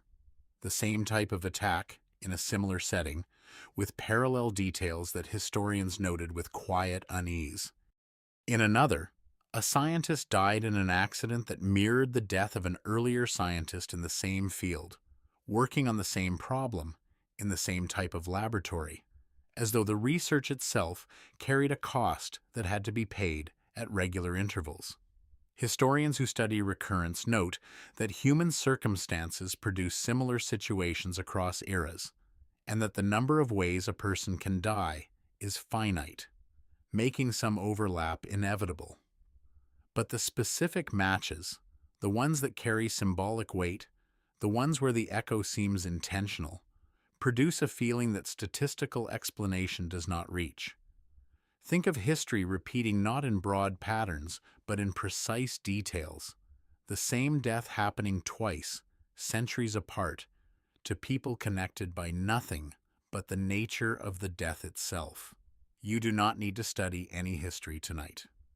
Let the rhyme rest, echoing across centuries, and feel the quiet, eerie wonder of a world where death sometimes repeats its own patterns, as though mortality had a memory, and the memory had a preference for symmetry. The age that took them both. The age that took them both is the pattern of related people dying at the same age, a coincidence so commonly reported in families that it has become a source of quiet dread for those who carry the pattern. A father dies at 54. A son dies at 54. A grandfather died at 54. The age becomes a threshold, a number that the surviving family members approach with a fear that no reassurance can fully dissolve because the pattern has held, and the body, which may share the same genetic vulnerabilities, seems to be running the same clock. Medical science can explain familial tendencies towards similar lifespans, shared genetic risks, similar environmental exposures across generations. But the specific age, the exact number, the year that arrives and takes another member of the same line, gives the genetic explanation a personal, almost haunted quality. Think of approaching the age at which your father and your grandfather died, and feeling the number on the calendar like a weight, knowing that the pattern may be nothing but genetics, and knowing also that the number is watching you arrive. You do not need to count any years tonight. Let the age rest, carrying its family record, and feel the quiet, complicated awareness that some families carry not just genes, but numbers, ages that repeat across generations with a consistency that medicine can explain and comfort cannot. A family clock ticking toward a number that has, so far, always kept its appointment. The last words that matched. The last words that matched are cases where unrelated people, dying in different places, at different times, spoke the same unusual final words, as though the experience of dying produced the same language in different mouths. Nurses and hospice workers have documented recurring phrases spoken by the dying, not the expected calls for loved ones or expressions of pain, but specific, unusual phrases that appear across patients with no connection to each other, descriptions of the same kind of light, references to the same kind of journey, the same metaphors appearing in the mouths of people who have never met and who are experiencing, each one alone, the most private moment of their lives. Medical researchers attribute this to common neurological processes during death, the brain producing similar experiences as it shuts down, and the similar experiences producing similar language. The explanation is plausible. It does not make the matching words less strange. Think of a dying person speaking words that another dying person, in another city, in another year, also spoke, the same unusual sentence, as though death had its own vocabulary and was teaching it independently to everyone who arrived. You do not need to hear any last words tonight. Let the phrases rest, spoken and unmatched, and feel the quiet, profound eeriness of a world where the most private experience a person can have, their own death, sometimes produces the same words in different mouths, in different rooms, as though the experience itself had a script and the dying were all reading from it. The photograph taken just before. The photograph taken just before is the image captured moments before a tragedy, the last ordinary moment preserved by chance, now carrying a weight the photographer could not have known it would hold. In case after case, photographs taken minutes or seconds before a disaster show, smiling faces, ordinary scenes, an unremarkable present that is about to become a historic past. The photograph does not know what is coming. The people in it do not know. And the image, frozen at the last moment of normal, becomes unbearable in hindsight, because you can see the before and you know the after, and the gap between them is a handful of seconds.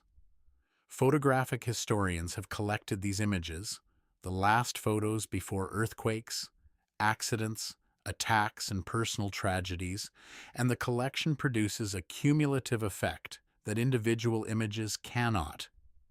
The understanding that every photograph is potentially a last photograph, that every ordinary moment is potentially the last ordinary moment, and that the camera, in its mechanical indifference, occasionally captures the exact boundary between a world that still exists and a world that is about to end.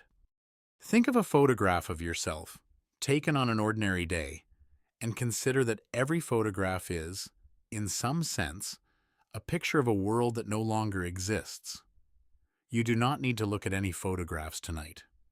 Let the images rest, each one a frozen moment, and feel the quiet, tender awareness that the ordinary, captured on film, always becomes precious eventually, and that the photograph taken just before is only the most dramatic version of something every picture, in the end, becomes. The deaths that make you wonder. The deaths that make you wonder are the whole of this tear gathered into a single, quiet unease. Because what all these stories share is not a mechanism but a feeling. The sense that death, which should be the most random and the most final of events, sometimes carries a structure, a symmetry, a pattern that the randomness alone does not explain. Fathers and sons in the same spot, couples dying at the same moment, actors performing their own death, families losing members at the same age, last words that match across strangers.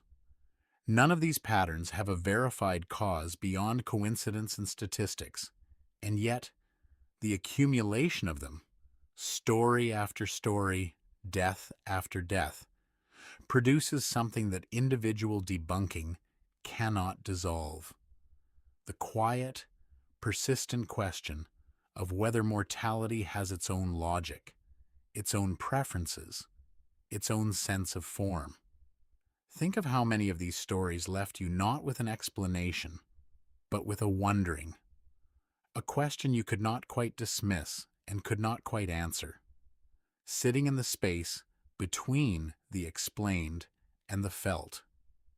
You do not need to answer the question tonight. Let the deaths rest, each one carrying its strange symmetry, and feel the quiet, sober wonder of a world where even the most final thing, the ending of a life, sometimes arranges itself into patterns that make you wonder whether the ending was entirely random or whether something, somewhere, was quietly paying attention to the shape. The crossroads that keeps collecting. The crossroads that keeps collecting accidents beyond what its design should explain is one of the most studied and least resolved coincidence patterns in traffic research. Certain intersections accumulate fatal accidents at rates far exceeding what traffic volume, road geometry, and visibility would predict. Engineers redesign them, add signs, change the lighting, alter the lanes, and the accidents continue, sometimes in the same configuration, sometimes involving the same type of vehicle, at the same time of day, as though the location itself were selecting the events. Transportation researchers identify contributing factors, subtle sightline issues, unexpected sun glare at specific hours, drainage problems that create invisible hazards, and each factor explains some of the excess. But in certain cases, the engineering corrections make no difference, and the intersection continues to collect. Communities near these spots develop their own explanations, stories of cursed ground, of old burial sites disturbed, of events that happened there long before the road existed. Think of a crossroads that keeps taking people, year after year, despite every attempt to make it safe, as though the place had its own agenda and the engineering were an inconvenience rather than a solution. You do not need to avoid any crossroads tonight. Let the intersection rest, wherever it is, carrying its unexplained record, and feel the quiet, ancient unease of a world where certain places seem to have a relationship with misfortune that no amount of redesign can break, as though the ground itself, for reasons no one can name, had decided what was going to happen there, and was not interested in being corrected. The house that breaks every owner. The house that breaks every owner is a pattern reported across many real estate markets and many centuries. The specific property that brings misfortune to everyone who lives in it, one after another, in a sequence so consistent it becomes part of the property's identity. Financial ruin, divorce, illness, sudden death. The specific misfortune varies, but the pattern holds. Owner after owner experiencing a significant negative event shortly after moving in, until the house earns a reputation that precedes any new arrival. Real estate professionals acknowledge that certain properties carry what the industry calls a stigma, a history of events that affects their value and their desirability, and that the stigma, once attached, can be nearly impossible to remove. Skeptics note that expectation effects play a role, that owners who know the history are primed to attribute normal misfortune to the house, and that the selection of owners willing to buy a stigmatized property may skew toward those already in unstable situations. Both explanations are reasonable. Neither feels complete when you are standing in the hallway of a house where 5 consecutive owners suffered the same kind of loss. Think of a house that has watched its occupants leave, one by one, broken in the same way, and how the walls, if they could speak, would describe a pattern they did not cause and cannot stop. You do not need to enter any house tonight. Let the property rest, carrying its record, and feel the quiet, eerie awareness that some spaces seem to hold not just rooms, but outcomes, not just addresses, but fates, and that the coincidence, however explained, keeps the same shape from owner to owner. The room no one should sleep in. The room no one should sleep in is the specific room in a hotel, a hospital, or a home that accumulates a disproportionate share of disturbing events, as though the walls themselves were selecting what happens inside them. Hotels have documented rooms where guests report the same disturbances, the same nightmares, the same complaints, independent of each other and without knowledge of prior reports. Hospitals have noted rooms where patient outcomes are statistically worse than in otherwise identical rooms on the same ward. Homes have had single rooms that multiple unrelated occupants describe in the same unsettling terms. Environmental researchers point to explanations: infrasound from structural vibrations causing unease, electromagnetic fields from faulty wiring producing hallucinations, poor air circulation causing discomfort, and each explanation is plausible, and each explains some cases. But the cases where every factor has been addressed and the room continues to produce the same reports remain quietly unexplained. Think of a room that every occupant independently describes in the same disturbing way. A room that has been tested, renovated, and explained, and that continues, stubbornly, to produce the same experience in every person who sleeps there. You do not need to sleep in any particular room tonight. Let the room rest, wherever it is, holding its reputation, and feel the gentle, persistent eeriness of a space that seems to carry an experience inside it, independent of who enters, as though the room were not a neutral container, but an environment with its own memory, its own mood, and its own quiet, unchangeable story. The lightning that chose one man. The lightning that chose one man is the documented case of Roy Sullivan, a park ranger in Virginia who was struck by lightning 7 times over the course of his life and survived every strike. The odds of being struck by lightning once in a given year are roughly 1 in a million. The odds of being struck 7 times are so small they effectively resist calculation, a number so large it occupies the same mathematical space as impossible. And yet it happened, documented by medical records, Park Service reports, and witnesses, 7 separate strikes spanning decades, each one hitting the same man. Sullivan suffered burns, lost a toenail, had his hair set on fire, was knocked unconscious, and each time survived. He reportedly began to believe lightning was personally seeking him out, and took to carrying a can of water wherever he went. Scientists explain that certain people, by virtue of their occupation, location, and physical characteristics, may be more susceptible to lightning strikes, and Sullivan, as an outdoor ranger in a mountainous region, was certainly more exposed than average. But the explanation covers the increased risk, not the specific, 7-fold outcome. Think of a man walking through a thunderstorm for the 7th time and knowing, from 6 prior experiences, that the lightning is coming for him, specifically. Again, you do not need to go outside tonight.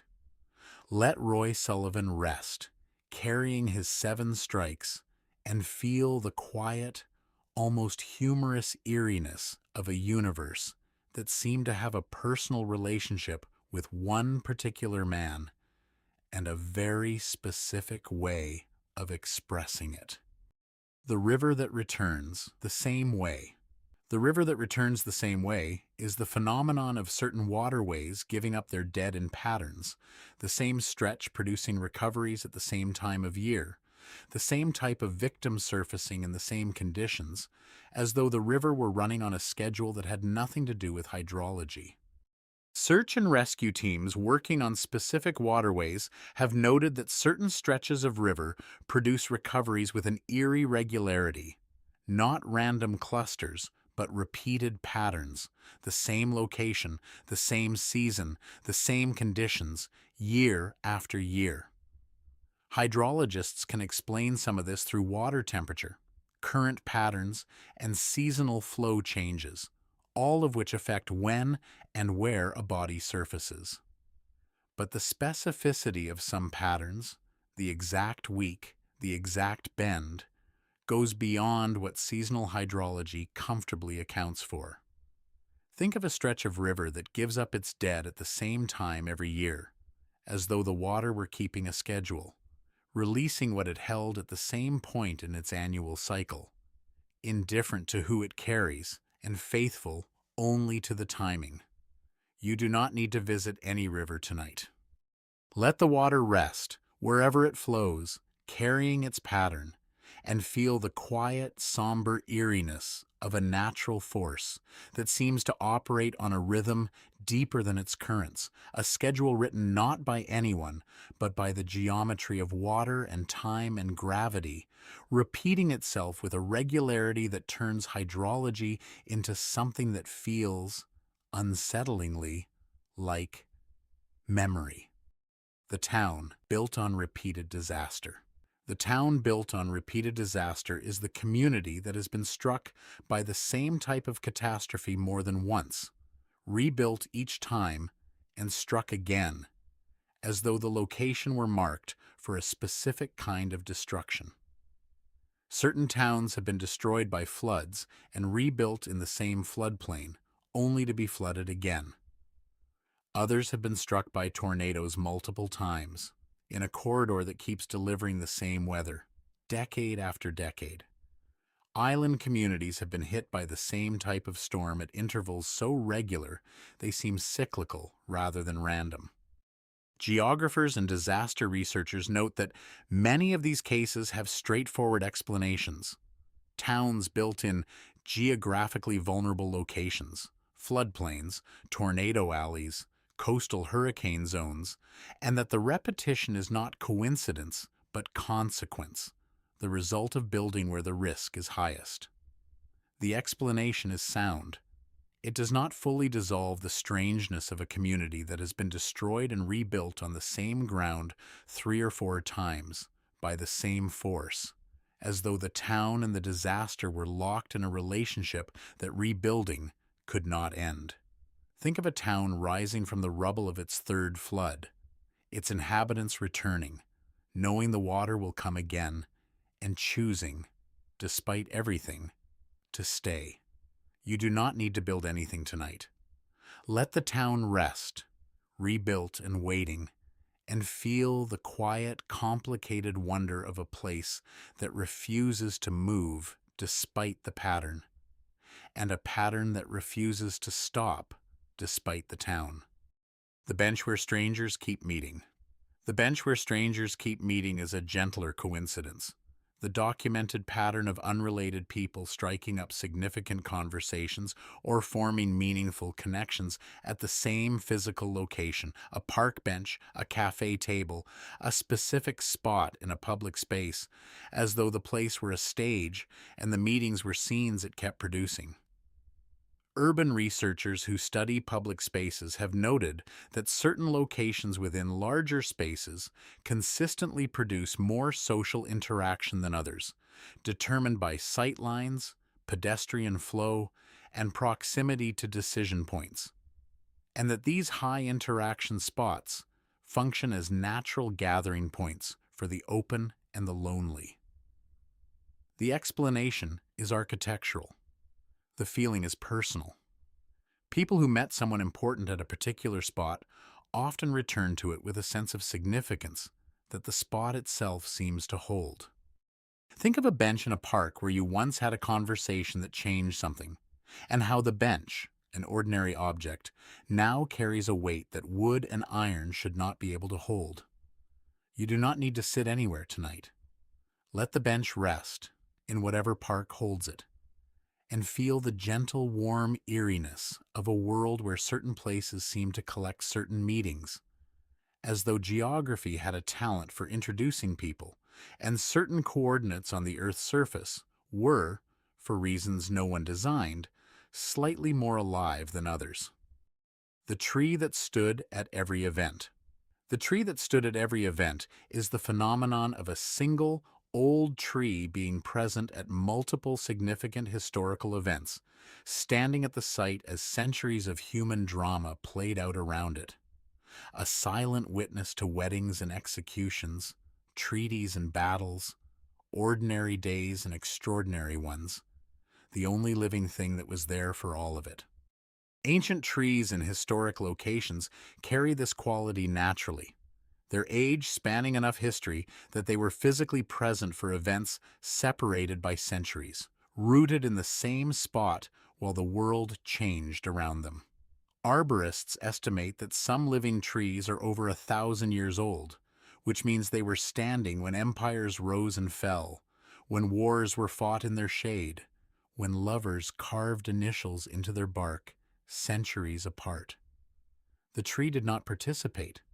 It did not choose its location. But its presence across so many events gives it a quality of witnessing that no other living thing can match. A silent, rooted memory that spans more history than any human life. Think of a tree that was there for the battle and the peace treaty and the ordinary morning 300 years later, standing in the same spot, holding no opinion, carrying every event in its rings. You do not need to visit any tree tonight. Let it stand, as it has always stood, witnessing everything and remembering nothing, and feel the gentle, ancient wonder of a living thing that was present for more history than any person will ever see, simply by standing still and not dying. The hospital where numbers repeat. The hospital where numbers repeat is the unsettling phenomenon reported by medical staff in certain facilities, where the same numbers appear in patient records, room assignments, admission dates, and outcomes with a frequency that exceeds what randomness should produce. Nurses have reported patients dying at the same time on different nights. Doctors have noted the same room producing the same type of emergency on the same day of the week. Administrators have found the same admission number appearing in unrelated records in patterns that their systems should not produce.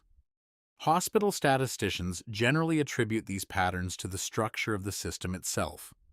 The way shift schedules, bed management protocols, and admission algorithms create repeating structures that then produce repeating numbers, and the explanation is usually sufficient.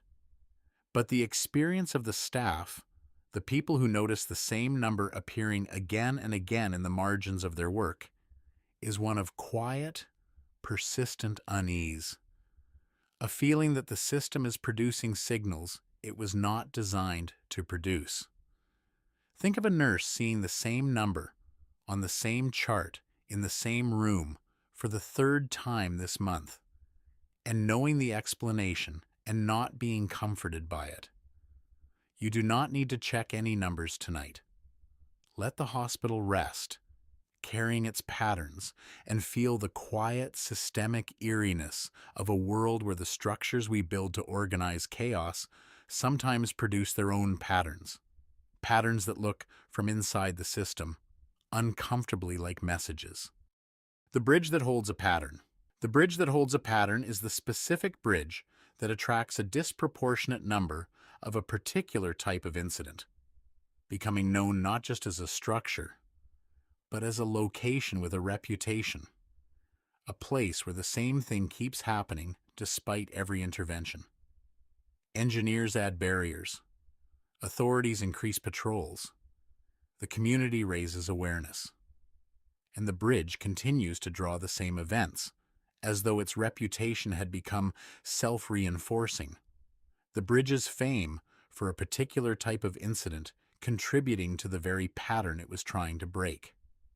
Sociologists who study location-specific patterns note the role of cultural knowledge, that once a place becomes associated with a particular type of event, the association itself becomes a factor, a kind of geographical suggestion that influences behavior in ways that engineering cannot address. The explanation is social and psychological. It does not make the pattern less real or less disturbing. Think of a bridge that has become famous for a specific thing, and how the fame feeds the pattern, and how the pattern feeds the fame, in a loop that no barrier or patrol can fully break. You do not need to cross any bridge tonight. Let it span its water in the dark, carrying its pattern, and feel the quiet, complicated truth that some places become what they are known for. That reputation can become reality, and that the most difficult patterns to break are the ones that have become part of a place's identity, woven into the geography as deeply as the steel and the stone. The field where history replayed. The field where history replayed is the documented case of a location hosting the same type of event, centuries apart, as though the geography were selecting the drama. Battlefields are the most common example, fields where armies fought in one century and fought again, for different reasons, under different flags. In a later century, the terrain determining the military logic that brings armies to the same ground, regardless of era. Military historians note that geography is a powerful determinant of strategy, that the same natural features, a river crossing, a hilltop, a narrow pass, will attract conflict in any era, because the tactical advantage does not change with time. The explanation is sound. But the experience of standing on a field where battles occurred centuries apart, knowing that different people, for different reasons, in different uniforms, fought and died on the same patch of earth, produces a feeling that tactical explanation does not fully cover. Think of a field that has absorbed the violence of different centuries, each one unrelated to the last except by the ground they shared, and how the ground, if it could speak, would describe the same scene, with different faces, repeating at intervals it did not choose. You do not need to visit any field tonight. Let the ground rest, having held enough history, and feel the quiet, deep eeriness of a place that keeps hosting the same kind of event, century after century, not because it remembers, but because its shape keeps inviting the same human response, and the humans, century after century, keep accepting the invitation. The address that keeps appearing. The address that keeps appearing is the coincidence of a specific street number or location showing up repeatedly in unrelated events, investigations, or personal histories, as though the address had a life of its own, inserting itself into stories it had no connection to. Investigators have reported the same address appearing in separate cases. Families have noticed the same house number following them across moves they did not plan. Writers have discovered that an address they invented for fiction turned out to be the real address of a real event related to their story. Each individual case is easily explained. Limited address ranges, confirmation bias, the human tendency to notice and remember matches. But the cumulative experience of an address that keeps appearing in different contexts, at different times, to different people, produces a sense of pattern that individual explanation does not reach. Think of a number that keeps showing up, on houses, on documents, in stories, as though the address were not a location, but a character, walking through your life and waving from the margins. You do not need to check any address tonight. Let the number rest wherever it appears and feel the gentle, strange awareness that sometimes a location seems to reach beyond its coordinates, appearing in places it should not be, in stories it has no business entering, carrying its quiet, inexplicable persistence into corners of your life you never invited it into. The ground that seems to remember. The ground that seems to remember is the whole of this tier gathered into a single, unsettling idea that places are not neutral, that certain locations carry something, a pattern, a tendency, a memory that influences what happens there in ways that go beyond what geography and statistics comfortably explain. Every topic here has shown a place that seemed to hold more than a place should hold, a crossroads that kept collecting, a house that kept breaking, a bridge that held a pattern, a field that replayed history. The rational explanations are real and often sufficient. And yet the feeling persists, the sense that certain places know something, hold something, carry something from one event to the next, as though the ground itself were a kind of record, absorbing what happens on it and subtly shaping what happens next. Think of a place that felt heavy to you, a location you entered and felt something you could not name, a weight in the air, a quality in the light, a sense that the place had seen something and had not forgotten. You do not need to visit any place tonight.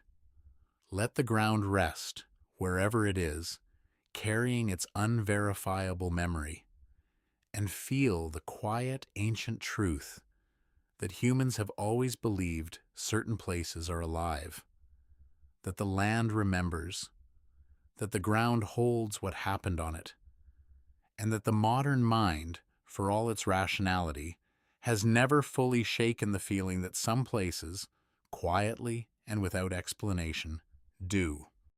The word Jung gave it. The word Jung gave it was synchronicity, and it changed how millions of people think about coincidence. Carl Jung, the psychologist whose ideas about the shadow and the unconscious shaped an entire school of thought, became fascinated by coincidences that seemed too meaningful to be random. Events connected not by cause, but by meaning, arriving together in a way that felt significant to the person experiencing them, but could not be explained by any causal mechanism. Jung defined synchronicity as a meaningful coincidence and a causal connecting principle, a link between events that is real to the experiencer, but invisible to science. He did not claim it was supernatural.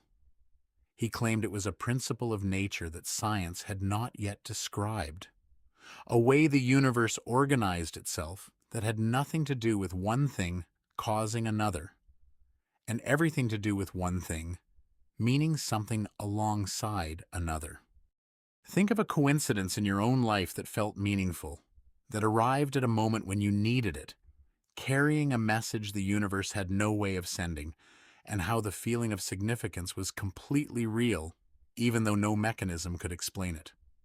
You do not need to define synchronicity tonight. Let Jung's word rest, holding its strange, half-scientific, half-mystical space, and feel the quiet comfort of knowing that one of the greatest psychologists of the 20th century looked at coincidence, the thing you have been wondering about all night, and concluded, not that it was nothing, but that it was something, something real and meaningful and not yet understood, deserving not dismissal, but its own name. The dream that showed what was coming. The dream that showed what was coming is one of the most commonly reported and most difficult to verify coincidences, the experience of dreaming an event before it happens. People across every culture and every era have reported dreams that seem to predict the future. Dreams of disasters, of deaths, of meetings, of specific scenes that later played out in waking life with a precision the dreamer could not have engineered. Sleep researchers note that the brain processes enormous amounts of information during sleep, and that some predictive dreams may be the result of pattern recognition, the sleeping mind detecting trends and possibilities the waking mind missed. Others are likely the product of selective memory, the tendency to forget the dreams that did not match and remember the ones that did. The explanations are reasonable. They do not cover every case. In documented instances, dreamers have described events with specifics that exceeded what pattern recognition or coincidence should produce. Details that were not extrapolations, but precise previews, as though the dream had accessed a channel to a future that should not yet exist. Think of a dream you had that later came true, however slightly, and how the feeling of recognition, the moment the dream scene appeared in real life, produced a chill that no explanation could warm. You do not need to dream anything specific tonight. Let the dreams come as they will, and feel the gentle, persistent wonder of a mind that sometimes, in its nightly journeys, seems to arrive at a destination that has not yet been built, bringing back reports from a future it should not have been able to visit. The stranger who already knew you. The stranger who already knew you is the unsettling experience of meeting someone for the first time and feeling, with a certainty that exceeds the evidence, that you have met before, that they know you, that the connection is not new, but resumed. The person is a stranger. You have verified this. There is no prior meeting, no shared history, no overlapping circle. And yet the recognition is there, immediate, mutual, and inexplicable. A feeling of familiarity so deep it bypasses the rational mind and lands directly in the body. Psychologists describe this as cryptomnesia, the experience of recognizing someone who resembles a person you have forgotten meeting, or as the brain's tendency to pattern match faces and produce false familiarity. The explanation covers some cases. It does not cover the ones where the familiarity is accompanied by a mutual recognition, where the stranger feels it too, where both people, independently, describe the same sense of having met before in a meeting that neither can locate. Think of a time you met someone and knew them, immediately, impossibly, in a recognition that had no history to stand on. You do not need to meet anyone tonight. Let the stranger rest, wherever they are, carrying the same inexplicable recognition, and feel the quiet, intimate eeriness of a connection that arrived without introduction, without history, without explanation, as though the meeting were not a beginning, but a continuation of something that started in a place neither of you can remember. The song that played at that moment. The song that played at that moment is the coincidence that almost everyone has experienced, the specific song arriving on the radio, in a shop, in a passing car, at the exact moment it was needed, carrying lyrics that spoke directly to what you were feeling, thinking, or going through, as though the universe had selected a soundtrack. The song was not requested. It was not playing on a personalized playlist. It arrived, randomly, through a speaker you did not control, at a moment when its words were exactly the words you needed to hear. Psychologists explain this through the massive volume of songs that play around us every day, noting that with enough background music, the occasional perfect match is statistically inevitable, and that we forget the thousands of songs that did not match and remember the one that did. The explanation is correct and completely fails to dissolve the experience, because the feeling of a song arriving at the right moment is not a statistical event. It is a personal one, a moment of connection between an inner state and an outer event that feels arranged. Think of the song that found you at the exact right moment, and how the randomness of its arrival only made the meaning feel stronger, as though the lack of a sender made the message more profound. You do not need to hear any song tonight.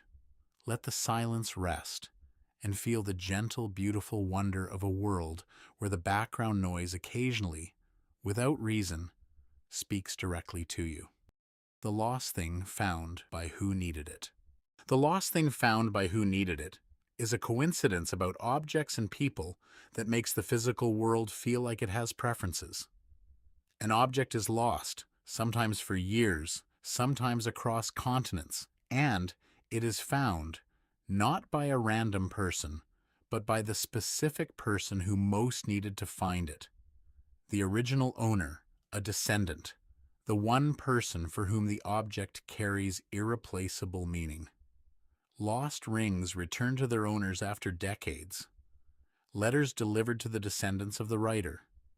Photographs found in flea markets by the people pictured in them. Each case, individually, can be explained by population density, probability, and the human tendency to share found objects until they reach someone who recognizes them. But the experience of being the person who finds the thing, of reaching into a pile of anonymous objects and pulling out the one that belongs to you, produces a feeling that probability cannot touch. Think of losing something precious and finding it again, impossibly, in a place it should not be, returned by a chain of events no one designed, as though the object remembered who it belonged to and found its way back. You do not need to find anything tonight. Let the lost things rest, wherever they are, and feel the quiet, warm eeriness of a world where objects sometimes seem to carry a loyalty to their owners that physics does not permit, finding their way home through paths that no one planned and no one can explain. The call at the exact thought.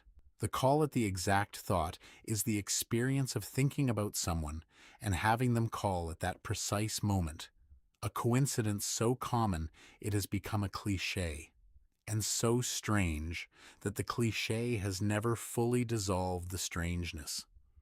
You think of a person you have not thought of in weeks, and the phone rings, and it is them. The timing is so precise that the thought and the call seem to be the same event, as though one caused the other, though the direction of causation is unclear and probably does not apply. Researchers who have studied this, including the biologist Rupert Sheldrake, have conducted experiments on telephone telepathy and found results that are controversial but not easily dismissed, suggesting that people can identify who is calling at rates above chance. Mainstream science attributes the phenomenon to coincidence, selective memory, and the base rate of incoming calls, noting that you think of many people who do not call and forget those instances. The explanation is likely correct.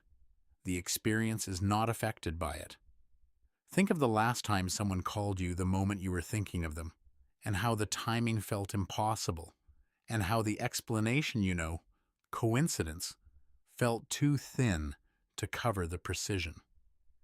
You do not need to call anyone tonight. Let the phone rest, silent and dark, and feel the gentle, persistent wonder of a world where thinking about someone and hearing from them sometimes coincide with a precision that makes coincidence itself feel like an insufficient word. The book that fell open to the page. The book that fell open to the page is the experience of picking up a book, opening it at random, and finding, on the page you open to, the exact sentence, the exact idea, the exact answer you were looking for, as though the book knew where you needed to start. The practice of bibliomancy, opening a sacred text at random and reading the passage as a message, has existed across cultures for millennia. And while the practice is built on superstition, the experience of finding the right words on a random page is so commonly reported that the superstition has never fully died. Psychologists attribute this to the Barnum effect, the tendency to read vague or general statements as specifically relevant, combined with confirmation bias, the tendency to remember the hits and forget the misses. Both explanations are valid. Neither one fully accounts for the cases where the passage is not vague, but extraordinarily specific, where the random page delivers not a general comfort, but a precise instruction that exactly matches the reader's unspoken question. Think of a book you opened at random and the words you found, and how the finding felt like a message delivered by something that knew what you were asking. You do not need to open any book tonight. Let the pages rest, carrying their unread messages, and feel the gentle, ancient wonder of a world where printed words, arranged long before you picked up the book, sometimes seem to be waiting for the exact reader at the exact moment with the exact question to open to the exact page. The feeling that saved a life. The feeling that saved a life is the documented experience of a person changing their plans because of a sudden, inexplicable feeling of wrongness, and later discovering that the original plan would have led them into a disaster they could not have known about.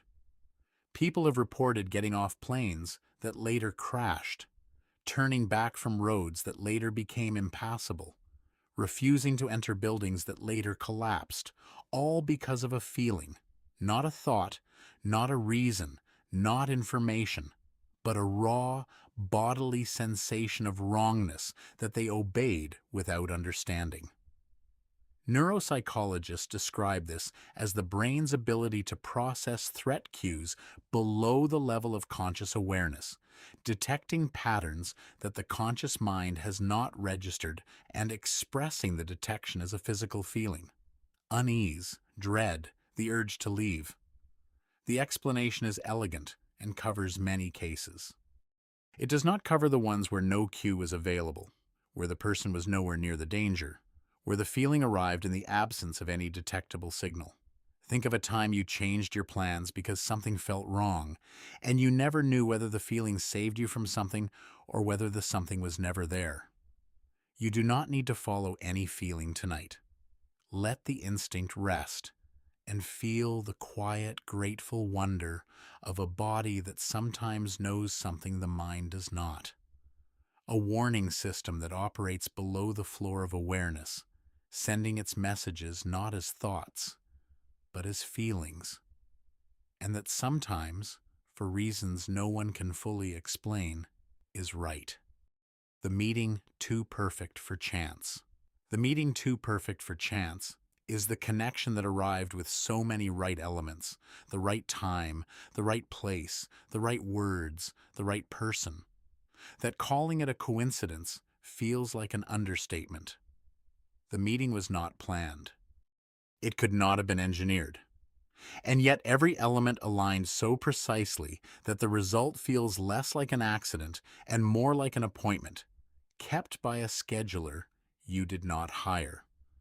People describe these meetings as feeling fated, not because they believe in fate, but because the language of coincidence is insufficient for the experience, because the word accident does not fit the precision, and because the feeling of rightness, of inevitability, of this was supposed to happen, is too strong to be dismissed by probability. Think of the meeting that changed your life, the one that happened because you were in the wrong place at the right time, and how the sheer improbability of the alignment made the meeting feel not less meaningful, but more, as though the improbability were the point, the universe's way of underlining something. You do not need to meet anyone tonight. Let the meeting rest in your memory, carrying its impossible alignment, and feel the quiet, deep wonder of a world that occasionally produces meetings so perfectly timed, so precisely arranged, so right in every element that the word coincidence, however accurate, feels like the wrong word entirely. The pattern that spans everything. The pattern that spans everything is the unsettling suspicion that all the coincidences in this entire video are not separate events, but expressions of a single underlying pattern, a structure beneath reality that occasionally shows itself through the surface. Jung believed this. He saw synchronicity as evidence of a deeper order, a meaningful arrangement of events that the causal framework of science could not detect. David Bohm, the physicist, proposed an implicate order, a hidden wholeness beneath the surface of reality from which events unfold, connected not by cause, but by a deeper structure. Neither idea is proven. Both respond to the same feeling, the one you have been feeling all night, that the coincidences are too numerous, too precise, and too persistent to be random, and that beneath them lies something, a pattern, a principle, a structure that connects events in ways the rational mind can sense but not explain. Think of every story tonight and how they share a quality, a feeling of hidden connection, of events linked by something other than cause, and how the accumulation produces not just wonder, but a quiet suspicion that the world is more organized than it appears. You do not need to find the pattern tonight. Let it rest beneath everything, holding its hidden connections, and feel the quiet, deep truth that whether the pattern is real or imagined, the feeling of it, the sense that things are connected in ways you cannot see, is one of the oldest and most persistent feelings a human being can have. The coincidence in your own life. The coincidence in your own life is the one you have been thinking of all night. The strange, specific, personal event that happened to you and that no one else could explain. The one you have never quite told anyone because it sounds too strange. Or the one you told and were dismissed for. Or the one that sits quietly in your memory, unexplained and unresolved, waiting for someone to take it seriously. Every person has one. Every person carries at least one coincidence that they cannot explain and cannot forget. A moment when the world seemed to wink at them, to nudge them, to arrange itself around them with a precision that felt personal. Your coincidence is yours, and it is as strange and as real as any story in this video. And the fact that it happened to you does not make it less valid. It makes it more. Think of your coincidence right now, the one that has been waiting in the margins of your mind all night, and give it, silently, the same weight you gave the others.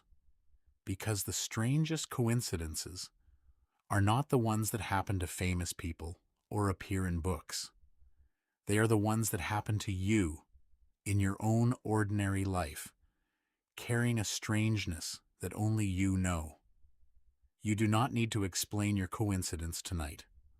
Let it rest, as it has always rested, unexplained and personal and real, and feel the quiet, warm truth that the strangest coincidence you have ever encountered is probably not one you heard about tonight, but one you have been carrying, silently, for years.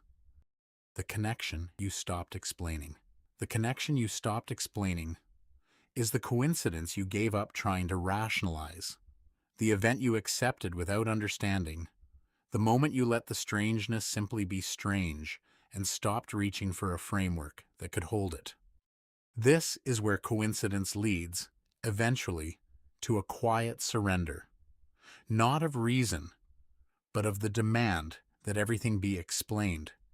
A letting go of the insistence that the world must fit inside the mind's categories, and a settling into the larger, stranger, more beautiful possibility that some things are real and unexplained, and that the unexplained is not a failure of thought, but a feature of a world too complex and too deep for any single mind to fully map.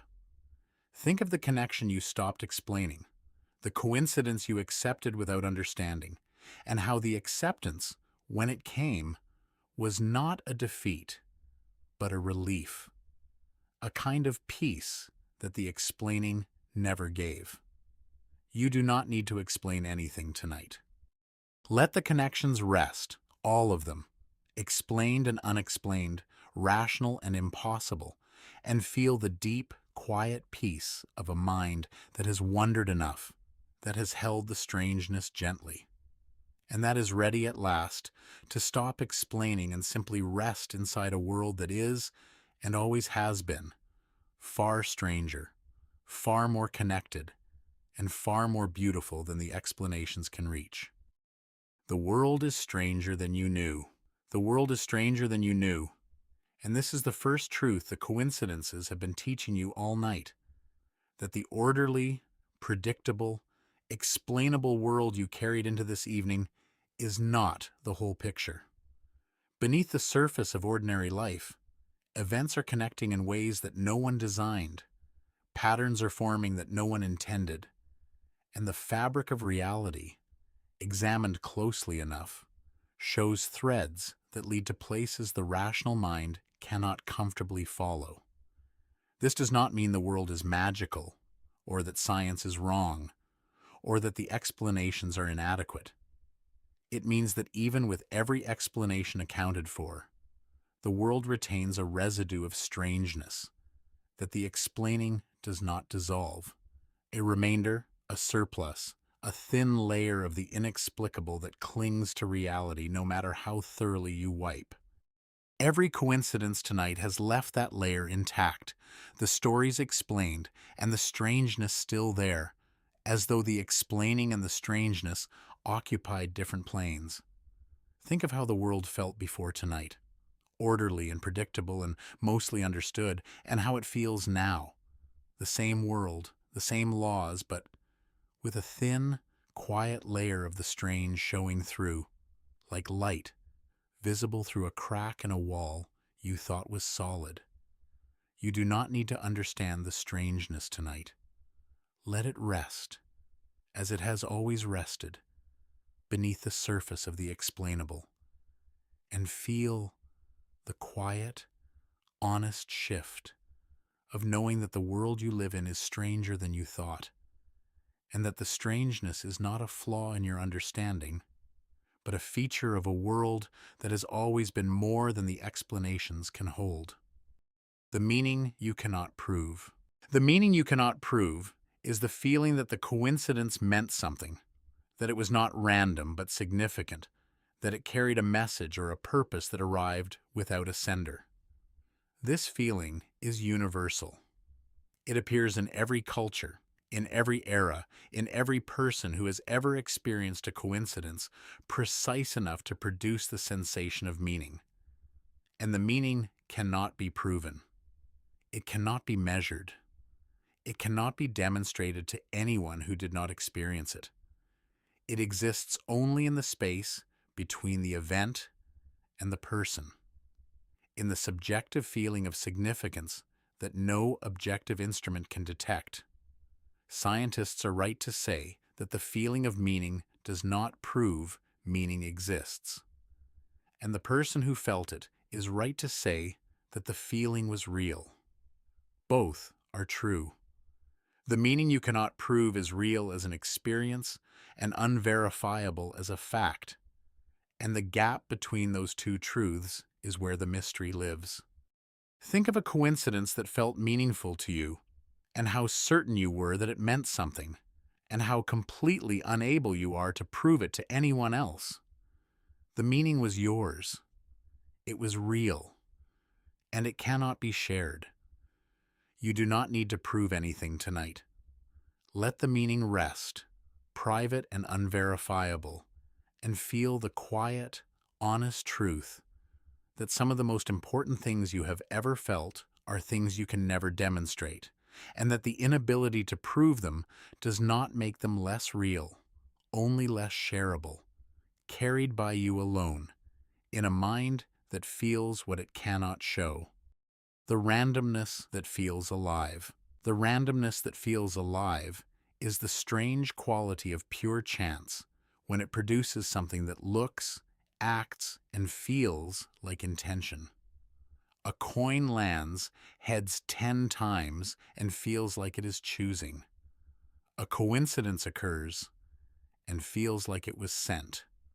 A random event arranges itself into a pattern, and the pattern feels alive, as though the randomness were not blind, but seeing, not indifferent, but attentive. Mathematicians and psychologists explain this as the human mind's inability to intuit randomness, our tendency to see agency and intention in events that have neither, a cognitive bias so deep it may be hardwired. And they are right, as far as the explanation goes. But the explanation describes the mind's error without dissolving the feeling, because the feeling of aliveness in randomness is not a conclusion the mind reaches. It is an experience the mind has prior to any conclusion, and no amount of understanding that it is a bias makes it stop feeling real. Think of a moment when randomness felt alive, when chance seemed to look at you, and how the feeling, however wrong, was more vivid than the explanation that followed. You do not need to decide whether randomness is alive tonight.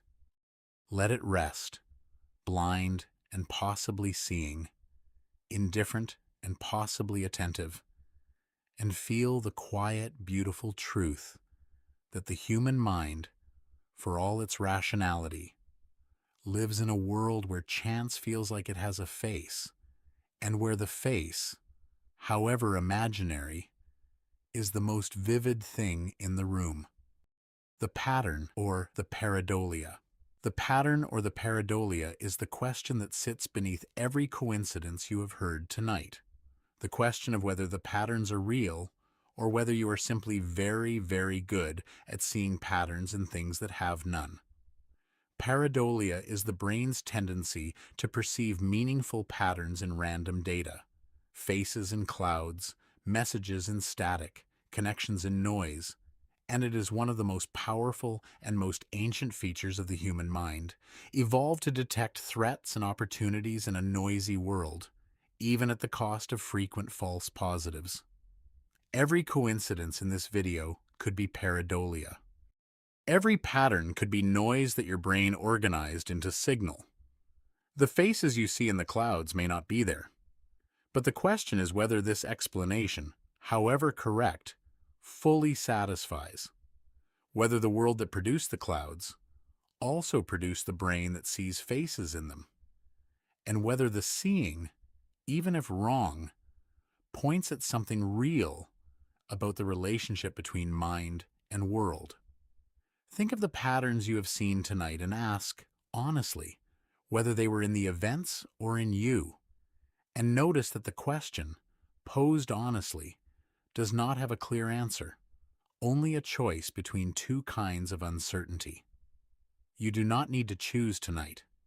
Let the patterns rest, real or imagined, and feel the gentle, unresolvable truth that you will never know for certain whether the coincidences mean something or whether your mind is simply too beautiful and too hungry for meaning to stop finding it everywhere it looks.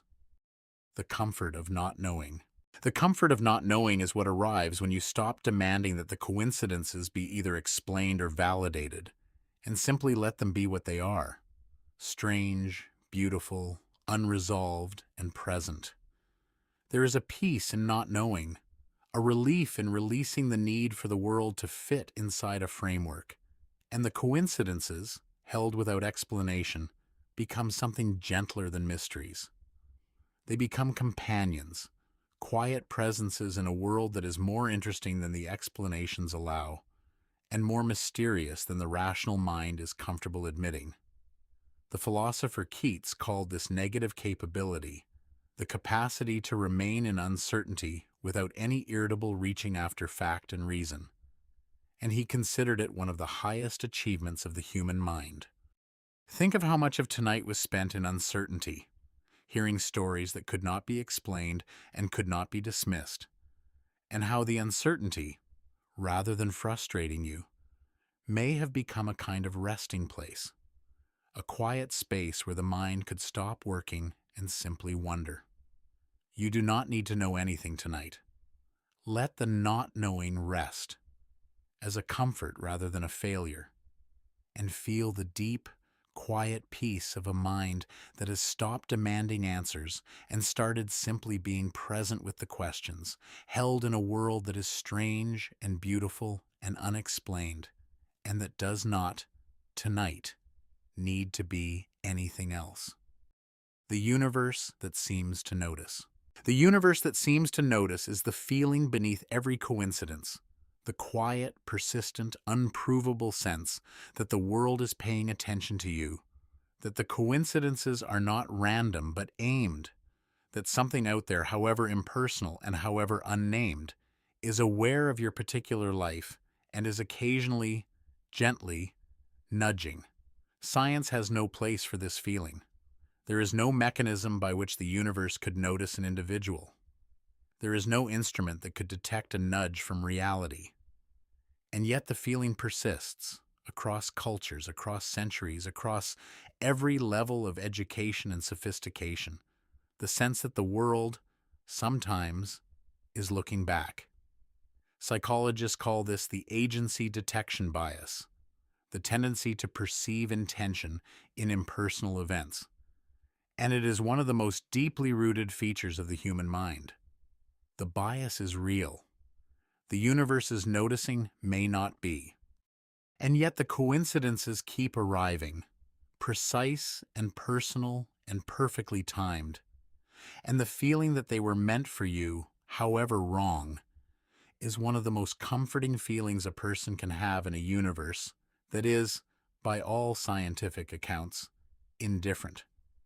Think of a moment when the universe seemed to wink at you, and how the wink, whether real or imagined, made you feel less alone. You do not need to decide whether the universe notices tonight. Let it notice or not, and feel the quiet, warm truth that the feeling of being seen by something larger than yourself, however unprovable, is one of the gentlest and most persistent gifts the human mind gives itself. The wonder that outlasts the answer. The wonder that outlasts the answer is what remains when every explanation has been given and the coincidence still glows.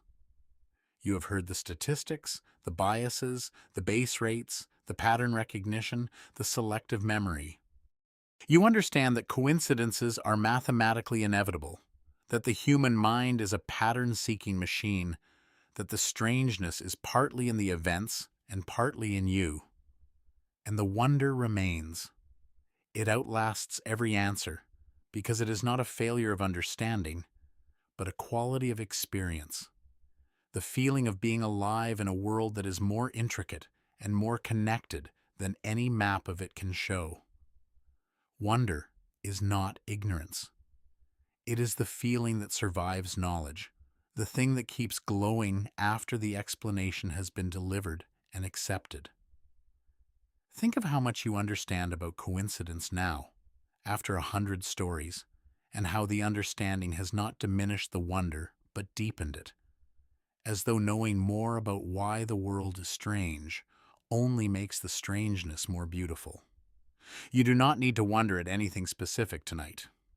Let the wonder rest, general and warm, spread across the whole of this strange night, and feel the quiet truth that the most durable feeling a coincidence can produce is not the chill of the inexplicable, but the warmth of the wonderful, a glow that no explanation can reach and no amount of understanding can extinguish.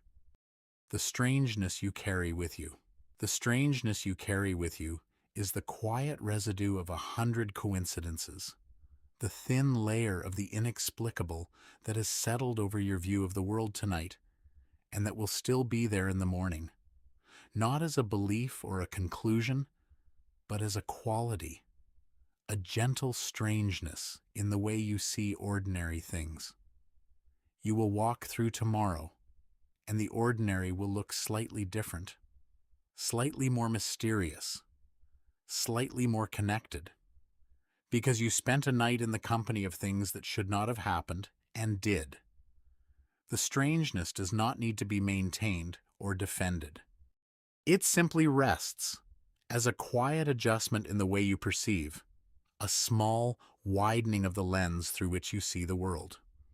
Think of how the world looked before tonight and how it will look tomorrow. The same streets, the same faces, the same routine, but with a thin, quiet layer of wonder that was not there before. A layer deposited by 100 impossible stories, settled over everything like a gentle frost. You do not need to carry anything deliberately tonight. Let the strangeness settle on its own, as it is already settled, and feel the quiet, beautiful truth that spending a night with the unexplained has changed the way you see the explained, and that the world, tomorrow, will look a little stranger, a little more alive, and a little more beautiful, simply because you lay in the dark and listened to things that should not be true and were. The mystery that does not need solving.